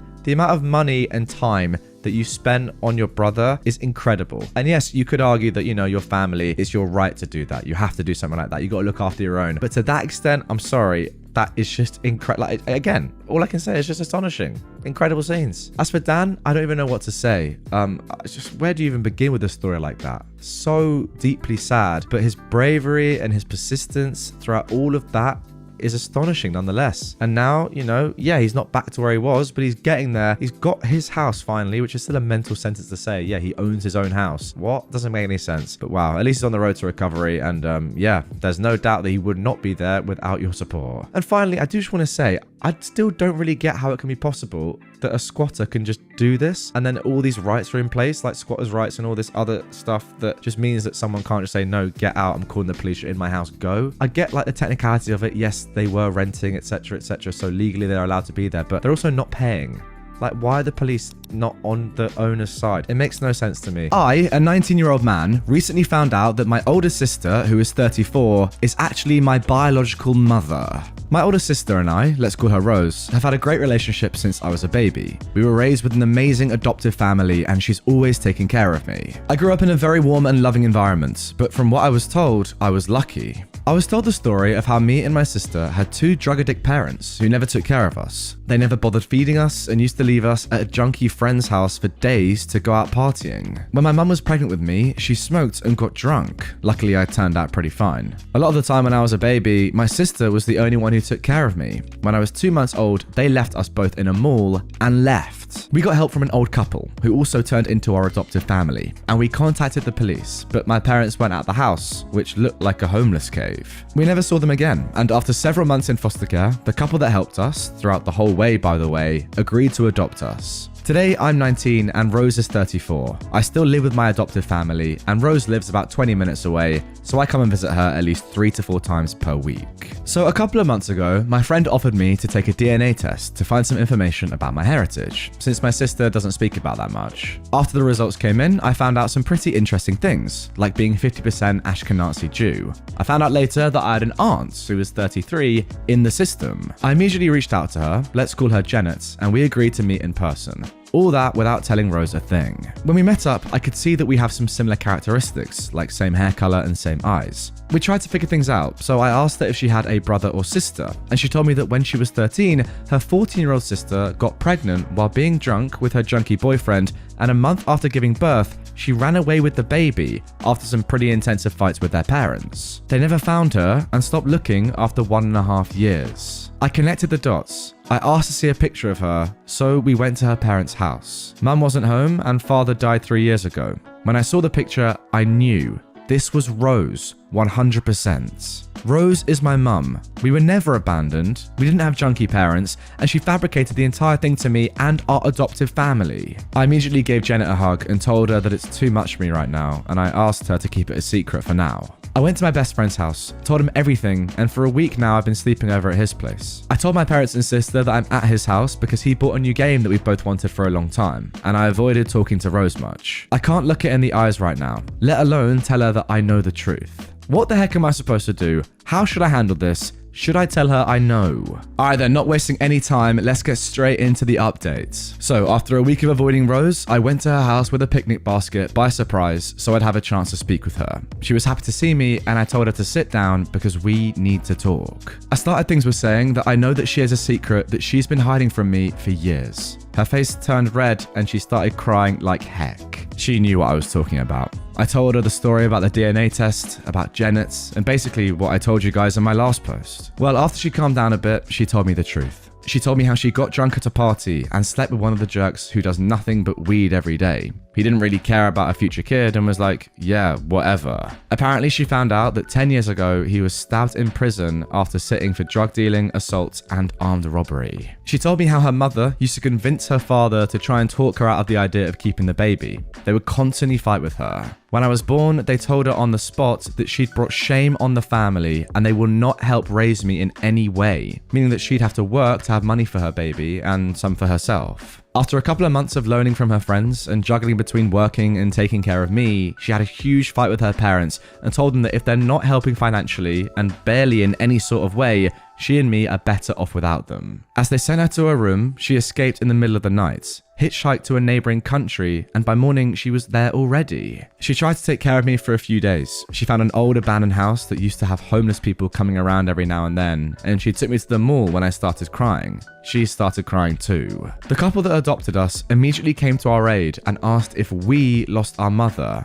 Rose jumped on the opportunity and came up with a story and an alias. The police figured out that we're not in the system for multiple reasons. We were raised in foster care for a year and a half until the couple that helped us decided to make the effort and adopt us so we wouldn't be separated. It took them a few months and a couple of lawyers, but they managed to adopt us both. Rose knew all along that her parents were looking for her. They came to their senses after a day or two. She reached out to them and told them in a letter that she is fine and is taking care of herself and me. She's not homeless and found a nice couple to help her with the baby. She made it clear to them that she is never coming back and they should stop looking. And a month after, they stopped. A few years later, her father went on a quest to find her after she turned 18, secretly. After so much time searching, he found her and apologized, and after a while, she forgave him and kept secretly in touch. He actually met me a few times, and I knew him as one of Rose's old friends from the park. He helped a few times, and apparently they'd meet up once every 2 months secretly. Ironically, I'm glad I got to know him before he passed, even if I didn't know who he really was. By the way, my adoptive family never found out about the whole thing. Wow, I guess you're probably now out of their adoption given that you're both over the age of 18. Crazy, they never knew. So, after hearing this, I told her we missed a lot by not knowing she's my mother, and I told her I understand that she did the right thing. I pulled out an "It's a boy" sign from the picnic basket and some snacks for a late baby shower, and we hugged for an hour or so, had a lot of fun, watched a movie, and then I headed off to my parents' adoptive parents' house to have dinner with them. What, so you're still living with them? And they don't know? Oh my god. I'm glad she's my mother. I feel for the first time in years, complete. I don't care that she lied because she did it for the greater good, and I honestly can't imagine my life right now if she didn't. Thanks guys for helping me get my feelings straight and helping me to mentally cope with everything that happened. Wow, a truly mental story to start off today's episode. I can't quite believe what I've just read. The good news, I guess, is that you're happy with the conclusion to the story. You get why she lied in the first place, and yeah, it was all for the greater good, really. I do have to say though, the fact that you've just gone to your adoptive parents' house for dinner and they don't know that the people that they thought they adopted, the siblings they thought they adopted, are actually a mother and a son is mental. I feel like you really ought to tell them. I know it's not my place, but I feel like you owe them at least that. I think my girlfriend has been trying to get me fired from all my jobs. I'm shaken. Please help me. I am a 24-year-old man, and I've been with my 29-year-old girlfriend, let's call her Janice, for 2.5 years. I just finished my education when we started dating, and I've been doing all sorts of jobs since, sometimes 2 at a time. I did this to expand my resume and gather job experience. I worked in cafes, bookstores, a library, a grocery store, and as an English tutor. Most of these jobs lasted about 3 to 5 months. My shortest stay was 2.5 weeks, my longest 8 months, but since I didn't have a hard time applying for new positions, I tried to block it out, though it was kind of eating me up internally. People called to complain about me. People left bad reviews about me. People used my employee Wi-Fi access to look up sketchy things on the internet under my name. Former employees called to inform them about me, right name and all, and much more subtle stuff that I couldn't disprove. But I was too anxious to do anything about it. I just told my girlfriend. She comforted me and supported me every time I got my life ruined by these people. But I kept going, though they kept finding me. Fast forward to this week. I currently hold a part-time position at a bakery. I've been working there for 2.5 months. It's going okay, but my manager approached me about something regarding our Google reviews. Someone was complaining about an employee, and their description could only really fit me. It was on a day where we were pretty short of staff, so I could have been the only person in the store on that day for all I know. Anyway, their review contains some pretty elaborate and nasty comments about me. This has happened on 1 or 2 of my jobs already. I told my manager that it was all pretty bogus and that someone had a vendetta against me, as it's happened before. She believed me and told me that she'll dismiss the comments. On my break, I checked out the review myself. The username was kinda stupid. I'm not gonna type it out here since I still work there, but I'll just call them Mick Myrtle, as it was in the same range of sounds kind of fake but not really. Anyway, I come home but I don't tell Janice about it. She's heard it all before, so I didn't see the point in complaining about another time I almost lost my position. We chat, all is well, and she leaves the room. Her phone is on the table, and suddenly she gets a notification or an email of some sort from Google. I don't remember what it said exactly, but the pop-up read something along the lines of, Mick Myrtle, manager has responded to your review. My heart dropped. I've been trying to ignore it since. This was 2 days ago. It just fit in the picture of bad reviews. It fit in the picture of the phone complaints my workplace has received about me in the past. It fit in the picture of all the sketchy things I've been fired for. Why would she do that though? I'm looking for an explanation. This literally can't be. She's the only thing keeping me sane. I don't know what to do. And then just a couple of weeks after, we got this update. First of all, yes, we broke up.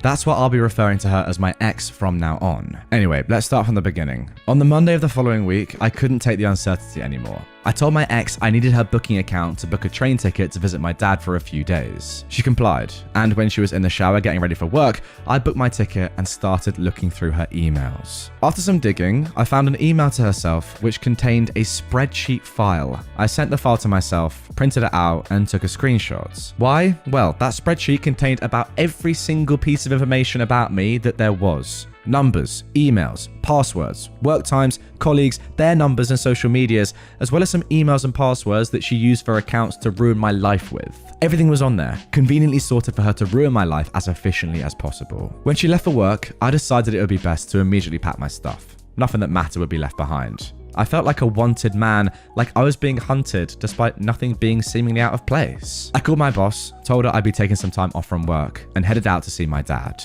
Needless to say, he was the sanity I needed. I cried about everything I saw. I panicked for a whole 2 days straight about how my life was ruined and I didn't know what to do. He had to sleep on the couch in the guest room because I was so scared of my ex coming in. He handled it like a champ. I love you, Dad. He called the police, a lawyer, and most recently a therapist for me because I was in the most horrible state of my entire life.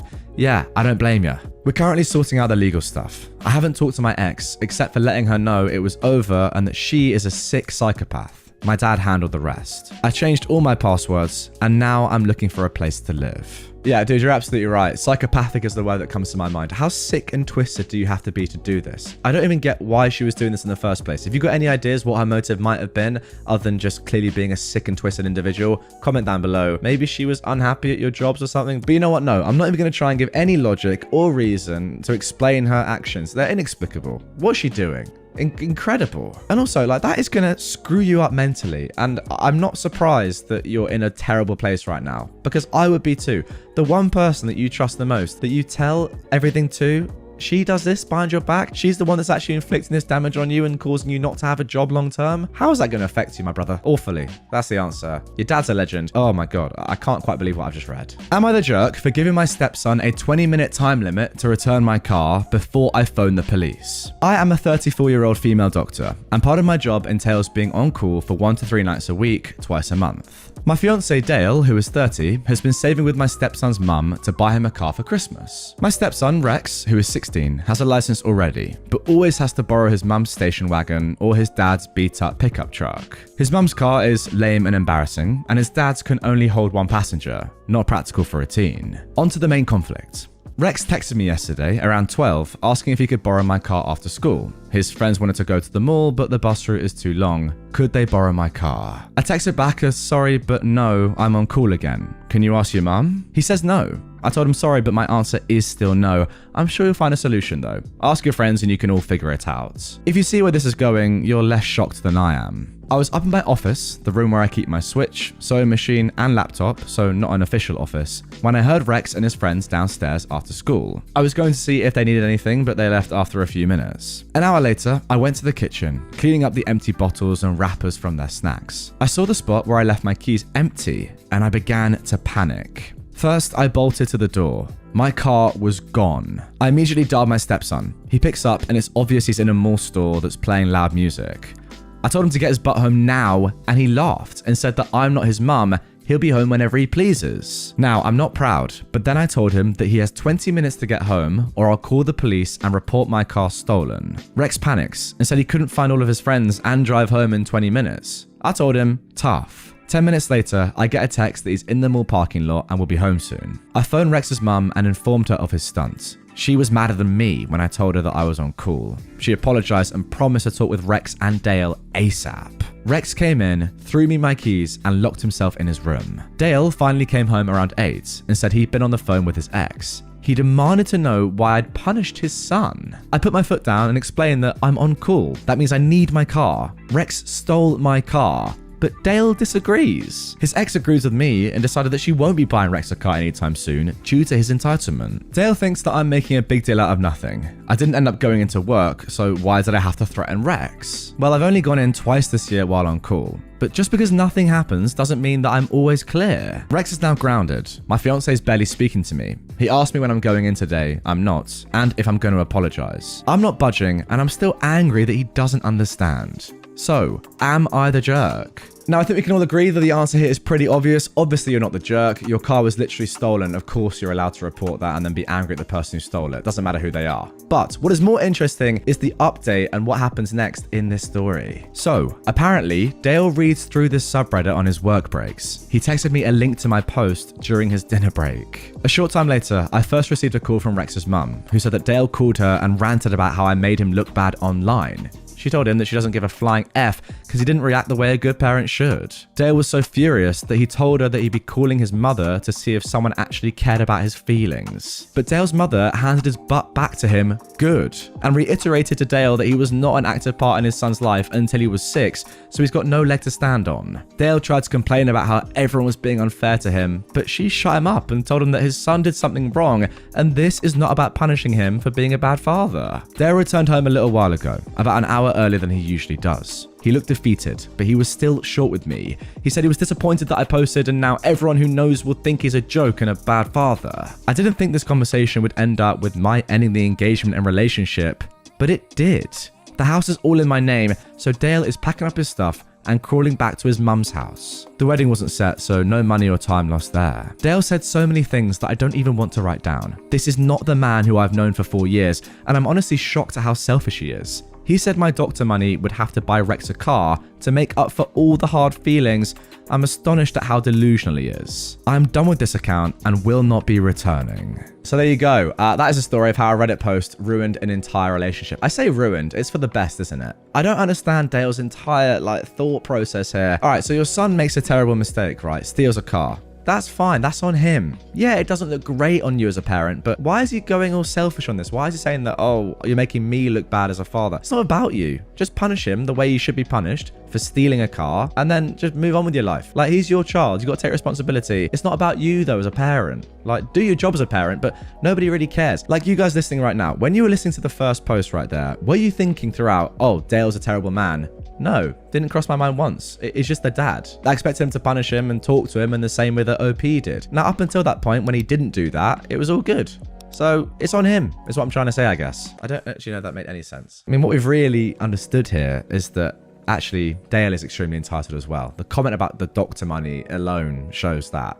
So yeah, I guess something like this was always going to happen at some point. It's better that it did now and that you're not married to him. Entitled parent ignores me when I say not to pet strange horses. I am a 27-year-old woman, and I've got a black horse, the color is important for later, named Ebony, and I have her at a boarding stable where I used to get riding lessons before getting my own horse. For some reason though, horses tend to attract entitled people, and this wasn't my first encounter with them here. So, I had my horse tied up for a second in a room where you groom them and you're able to tack them up, and I was brushing her down, when Barn Goblin, the entitled daughter of this story, showed up, wanting to pet Ebony. I told her not to pet her, since I didn't know this kid, and it's not a good idea to go near strange horses with the risk of being kicked, since horses can kill if they kick. The Barn Goblin screams out, "Mummy, she won't let me pet the black horse!" That's when Barn Witch, her entitled mum, showed up, huffing. "Lady, I have a kid and she wants to pet your horse." No, it's not a good idea to pet horses you don't know, since they can be skittish, I tell her. But my daughter wants yours though. She only likes black horses, and the trainer only lets her ride a white one, the barn witch snapped. I'm sorry, but this isn't his horse, it's mine. And that horse the trainer brought out is better with new people. Others aren't, I say, trying to keep calm. Right then, we heard the barn goblin scream, and her hand was bleeding since she tried petting my old trainer's new horse, since she was the only other black horse there, and this horse didn't like strangers at all, resulting in the girl getting bit pretty hard. My old trainer came out to see what was going on, and I will say he is someone you don't want to mess with. After I explained what happened and what was going on, my old trainer snapped at both of them, telling them to leave and find another place to ride, since not only did this kid get bit for not listening, but was yanking on and using spurs on his other horse, which wasn't allowed. I just smirked when these two were kicked out, never to be seen again. You know what? Good. I'm glad this happened. You deserved it. Too many stories like this I read, and there's no real repercussions. Yeah, there's some justice for the entitled people, but they get away with it. It's good to see some actual physical violence happening for once. I don't know if I can say that. Is that a bit too deep? It is genuinely how I feel. Karma's good. My dad and his girlfriend tell me to suck up my great-grandmother's death as I was ruining her daughter's football match. When I was 11, my parents got an official divorce. Me and mum moved in with my stepdad and stepsisters, while my dad stayed back at our old house. While I tried to adjust to a new family I'd only met maybe 3 times before we moved there, and with whom I had a lot of issues, my dad was trying to get back into the dating world. And through the power of the internet, he met the entitled dog of this story. Spoiler alert, they broke up after 6 years. Thank you. But she was absolutely terrible, and with my dad being terrified of losing his now 3rd shot at a long-lasting love, he basically agreed with her on everything and never defended me. This woman loved attention, especially my dad's, and would do anything to get it, even if it meant tearing me down. It started small, accidentally booking their 2-people holiday on the weeks I was supposed to be at their place, accidentally talking a bit too loudly with her friends about me while I was literally 1 room over with the door wide open, accidentally throwing away my miniature toy collection because I was 1, over the age of 3, and 2, not a boy, and so on. One of the worst things that happened, as you can see from the title, was the day my great-grandmother passed away. She was the grandmother of my stepdad, but the minute she met me, she was one of the only people there who saw me as family instantly. She never treated me any differently to my stepsisters and cousins, and I loved her dearly. At that time, me and my dad were visiting the entitled dog for the weekend, and her youngest daughter, who was 24, 10 years older than me, was playing a soccer match with the town's women's team. I'm not the biggest sports person, so in combination with being a moody teen and disliking the people there anyway, I was not enjoying myself. While the match was playing, I started wandering around. It was just a field, getting away from the crowd, when I got that devastating phone call from mum. It wasn't out of the blue, as she was already 95 years old and sick, but when you get such news, it doesn't really matter. I hung up the phone to my mum, broke down then and there, and just started sobbing. Around 5 minutes later, my dad found me on the ground, asking what was wrong, but I couldn't get any words out. The entitled dog came looking for my dad, as he'd left her alone to come and look for me, which of course she hated. Through tears, I was barely able to get out what mum had told me over the phone. Hearing that, all this entitled dog said was, "So what? This game is important to my daughter. I've got no time for your whining. I'm missing her game." To my absolute horror, my dad stood up from where he was crouching in front of me the second she opened her mouth, and he started agreeing with her, saying how I should just get up and continue trying to watch the game for the entitled dog's daughter's sake. "She's just being dramatic. Buy her a Coke or something," she said to my dad, before turning her head towards me again. "Besides, it's not like she was your actual family. But right now, my real daughter is playing a match, and I won't allow you to make us miss it." With us, she of course only meant my dad and her. My dad led me towards the food stand, sat me down on a bench, and got me something to drink. He then told me I just had to suck it up for his wife's sake, that I knew how she got when it came to crying or any other babyish stuff, especially in public. This included saying, "Ah," when I saw a kitten, by the way.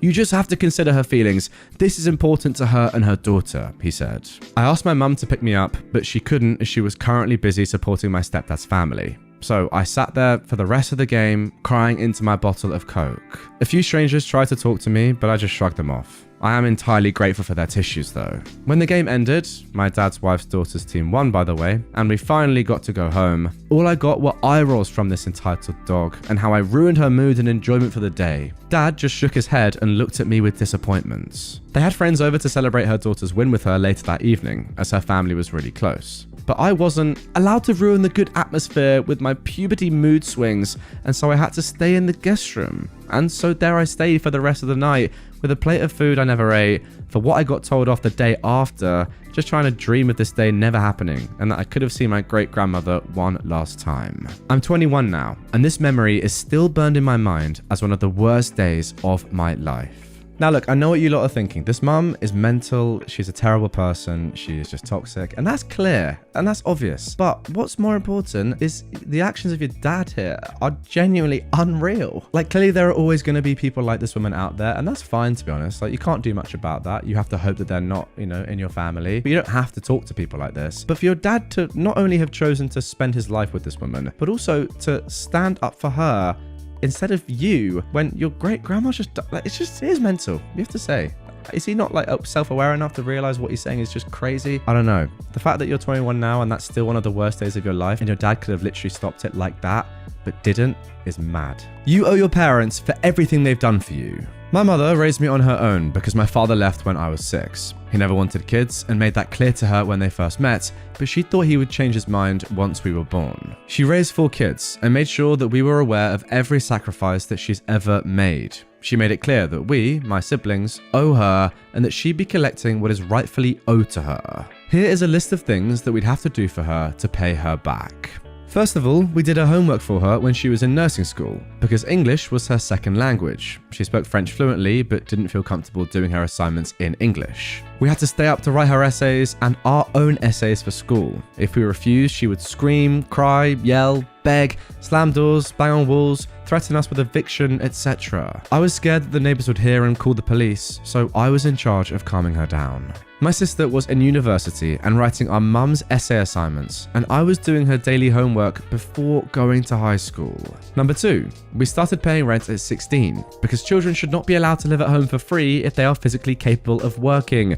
You owe your parents at least half your paycheck to put towards bills. I was working in a restaurant at 16 with no cell phone. We had to buy our own cell phones, and I got mine at 19, and coming home at 1 a.m. most nights. I had to take 3 buses because I didn't have a car at 16. I'd make it home by 1 a.m. and be up by 6 to go to school. I'd be at school till 2:45 p.m.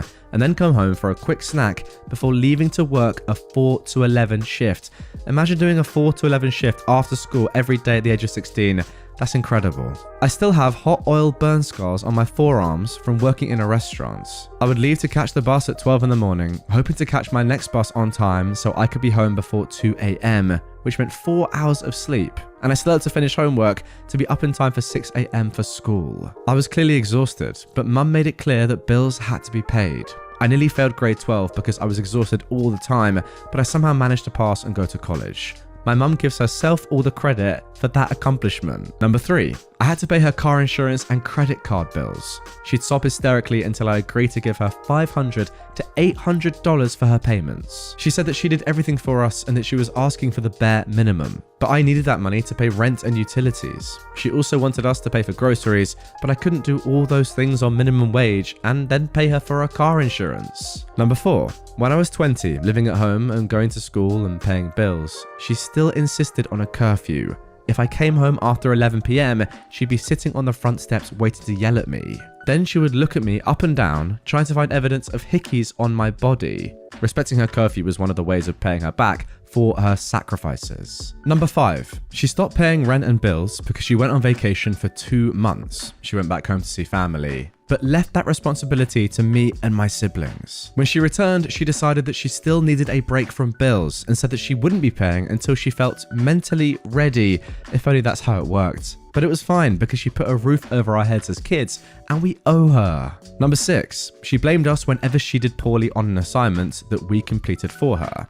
Even if we didn't understand the requirements of the assignment, she expected us to do the research and get it done because we owe her. If she got a bad grade, she'd accuse us of trying to sabotage her. 7, whenever we wanted a ride somewhere, we had to pay for gas. Even just a few minutes. When we go visit my older sister, I had to pay for gas. I was young and didn't have my own vehicle, but it was fine because I had to pay my mother back for raising me on her own. Number 8. She would ask me to pay for her cosmetics when they'd run out, and I would do it because she was unhappy. Single motherhood is stressful, and she felt like she deserved nice things for having to put up with the stress of raising 4 kids on her own. I was always trying to gain her affection by getting her things. I noticed that she was more affectionate and loving towards me when I bought her things she wanted. So she's so manipulative as well as just using you all. What a terrible woman. All I wanted was to lay on her like I was a kid again, so I did everything I could to make her happy. But she was never happy. Number 9. She would constantly call for me to come wash her dishes. Even if I cooked, I still had to wash all the pots and dishes and iron her clothes. But she did all those tasks on her own when we were kids, so we owe her now. Number 10. She would wake me up in the middle of the night if I forgot to iron her clothes for the next day, or she would ask me to rub Vaseline into her feet after a long day at the hospital. But she used to do all those things for us, so we owe her. I was also in charge of cleaning and setting up her sleep machine and getting her medications ready for her. She also had nightmares and would call out in her sleep, and we would have to wake up in the night to check on her. 11. She would text me after I started dating my first boyfriend at 19, telling me to keep your legs closed and not to give it up. I was terrified of sex because she said that all men wanted to use women for sex. That if I wasn't careful, I'd get HIV or get pregnant, and she wouldn't help me. I grew up scared of men, that all men would leave you or abuse you if you allowed yourself to be vulnerable. Number 12. I had to show up to college orientation alone. I had to figure out the process of applying alone. I paid all the fees alone. I disgraced her by not going to nursing school. She told me that I'd have to pay her to use her old textbooks. She said that we owe her. She told my younger that he should struggle and that she brought us to North America, and that is enough. And finally, number 13, she blames us for our father leaving. And for that, again, we owe her everything. At 24 years old now, all I hear is her voice in my head. I can hear a stranger screaming at their kid, and I automatically look around expecting to see her. I don't even know who I am or what I like. I speak and I can't connect the words to myself. I'm scared of making mistakes. I'm scared of trusting people. When Chadwick Boseman passed away, I was upset because he wanted to be here. He fought to be here, and I'm just surviving. I do everything I'm supposed to do, but I feel nothing. I have a job, a roof over my head, an education, but I feel absolutely nothing. I'm just existing and waiting for my time to end. My mum told my brother that I would never leave her, and she's right. She's with me everywhere I go. I hear her voice. When she's old, I'll be the one to care for her because my siblings have checked out completely. I owe her. Never in my life have I seen a parent use their child to this extent, and the fact that you're still around just shows what kind of mental state you must be in. All these years just pining for your mum's affection, still, after all this time. And for someone like me to read this and see objectively how horrible she is, and for you not to see that and understand the position that you're in, just shows the level of manipulation and just like utter toxic abuse that you've had to suffer with for so many years. I mean, I've got to say fair play to your siblings for checking out, but also fair play to you for sticking in there. But you have to take a leaf out of their book at this point. Like, what benefit are you getting? I know it's your mum and all, but come on, you gotta live your own life and not just suffer because she is such a horrible person. I mean, hey, easy for me to say, but yeah, if you can take steps towards doing that, or at least, I guess the first point, guys, is just for her to understand the position that she's in. I don't know, long road ahead. Please just understand how horrible your mum is. That's what I'm gonna say. So there we go, guys. That was 3 hours of some of the very best Reddit stories of the past few years, actually. And hopefully you're no longer listening to this. You are asleep. If you are still awake, then yeah, respect for listening to all of this and getting to the end. If you want to see either of my previous 2 Reddit story sleep episodes, they're on screen here and also up here. Make sure to subscribe to the channel down here if you're new, and I'll catch you on the next one.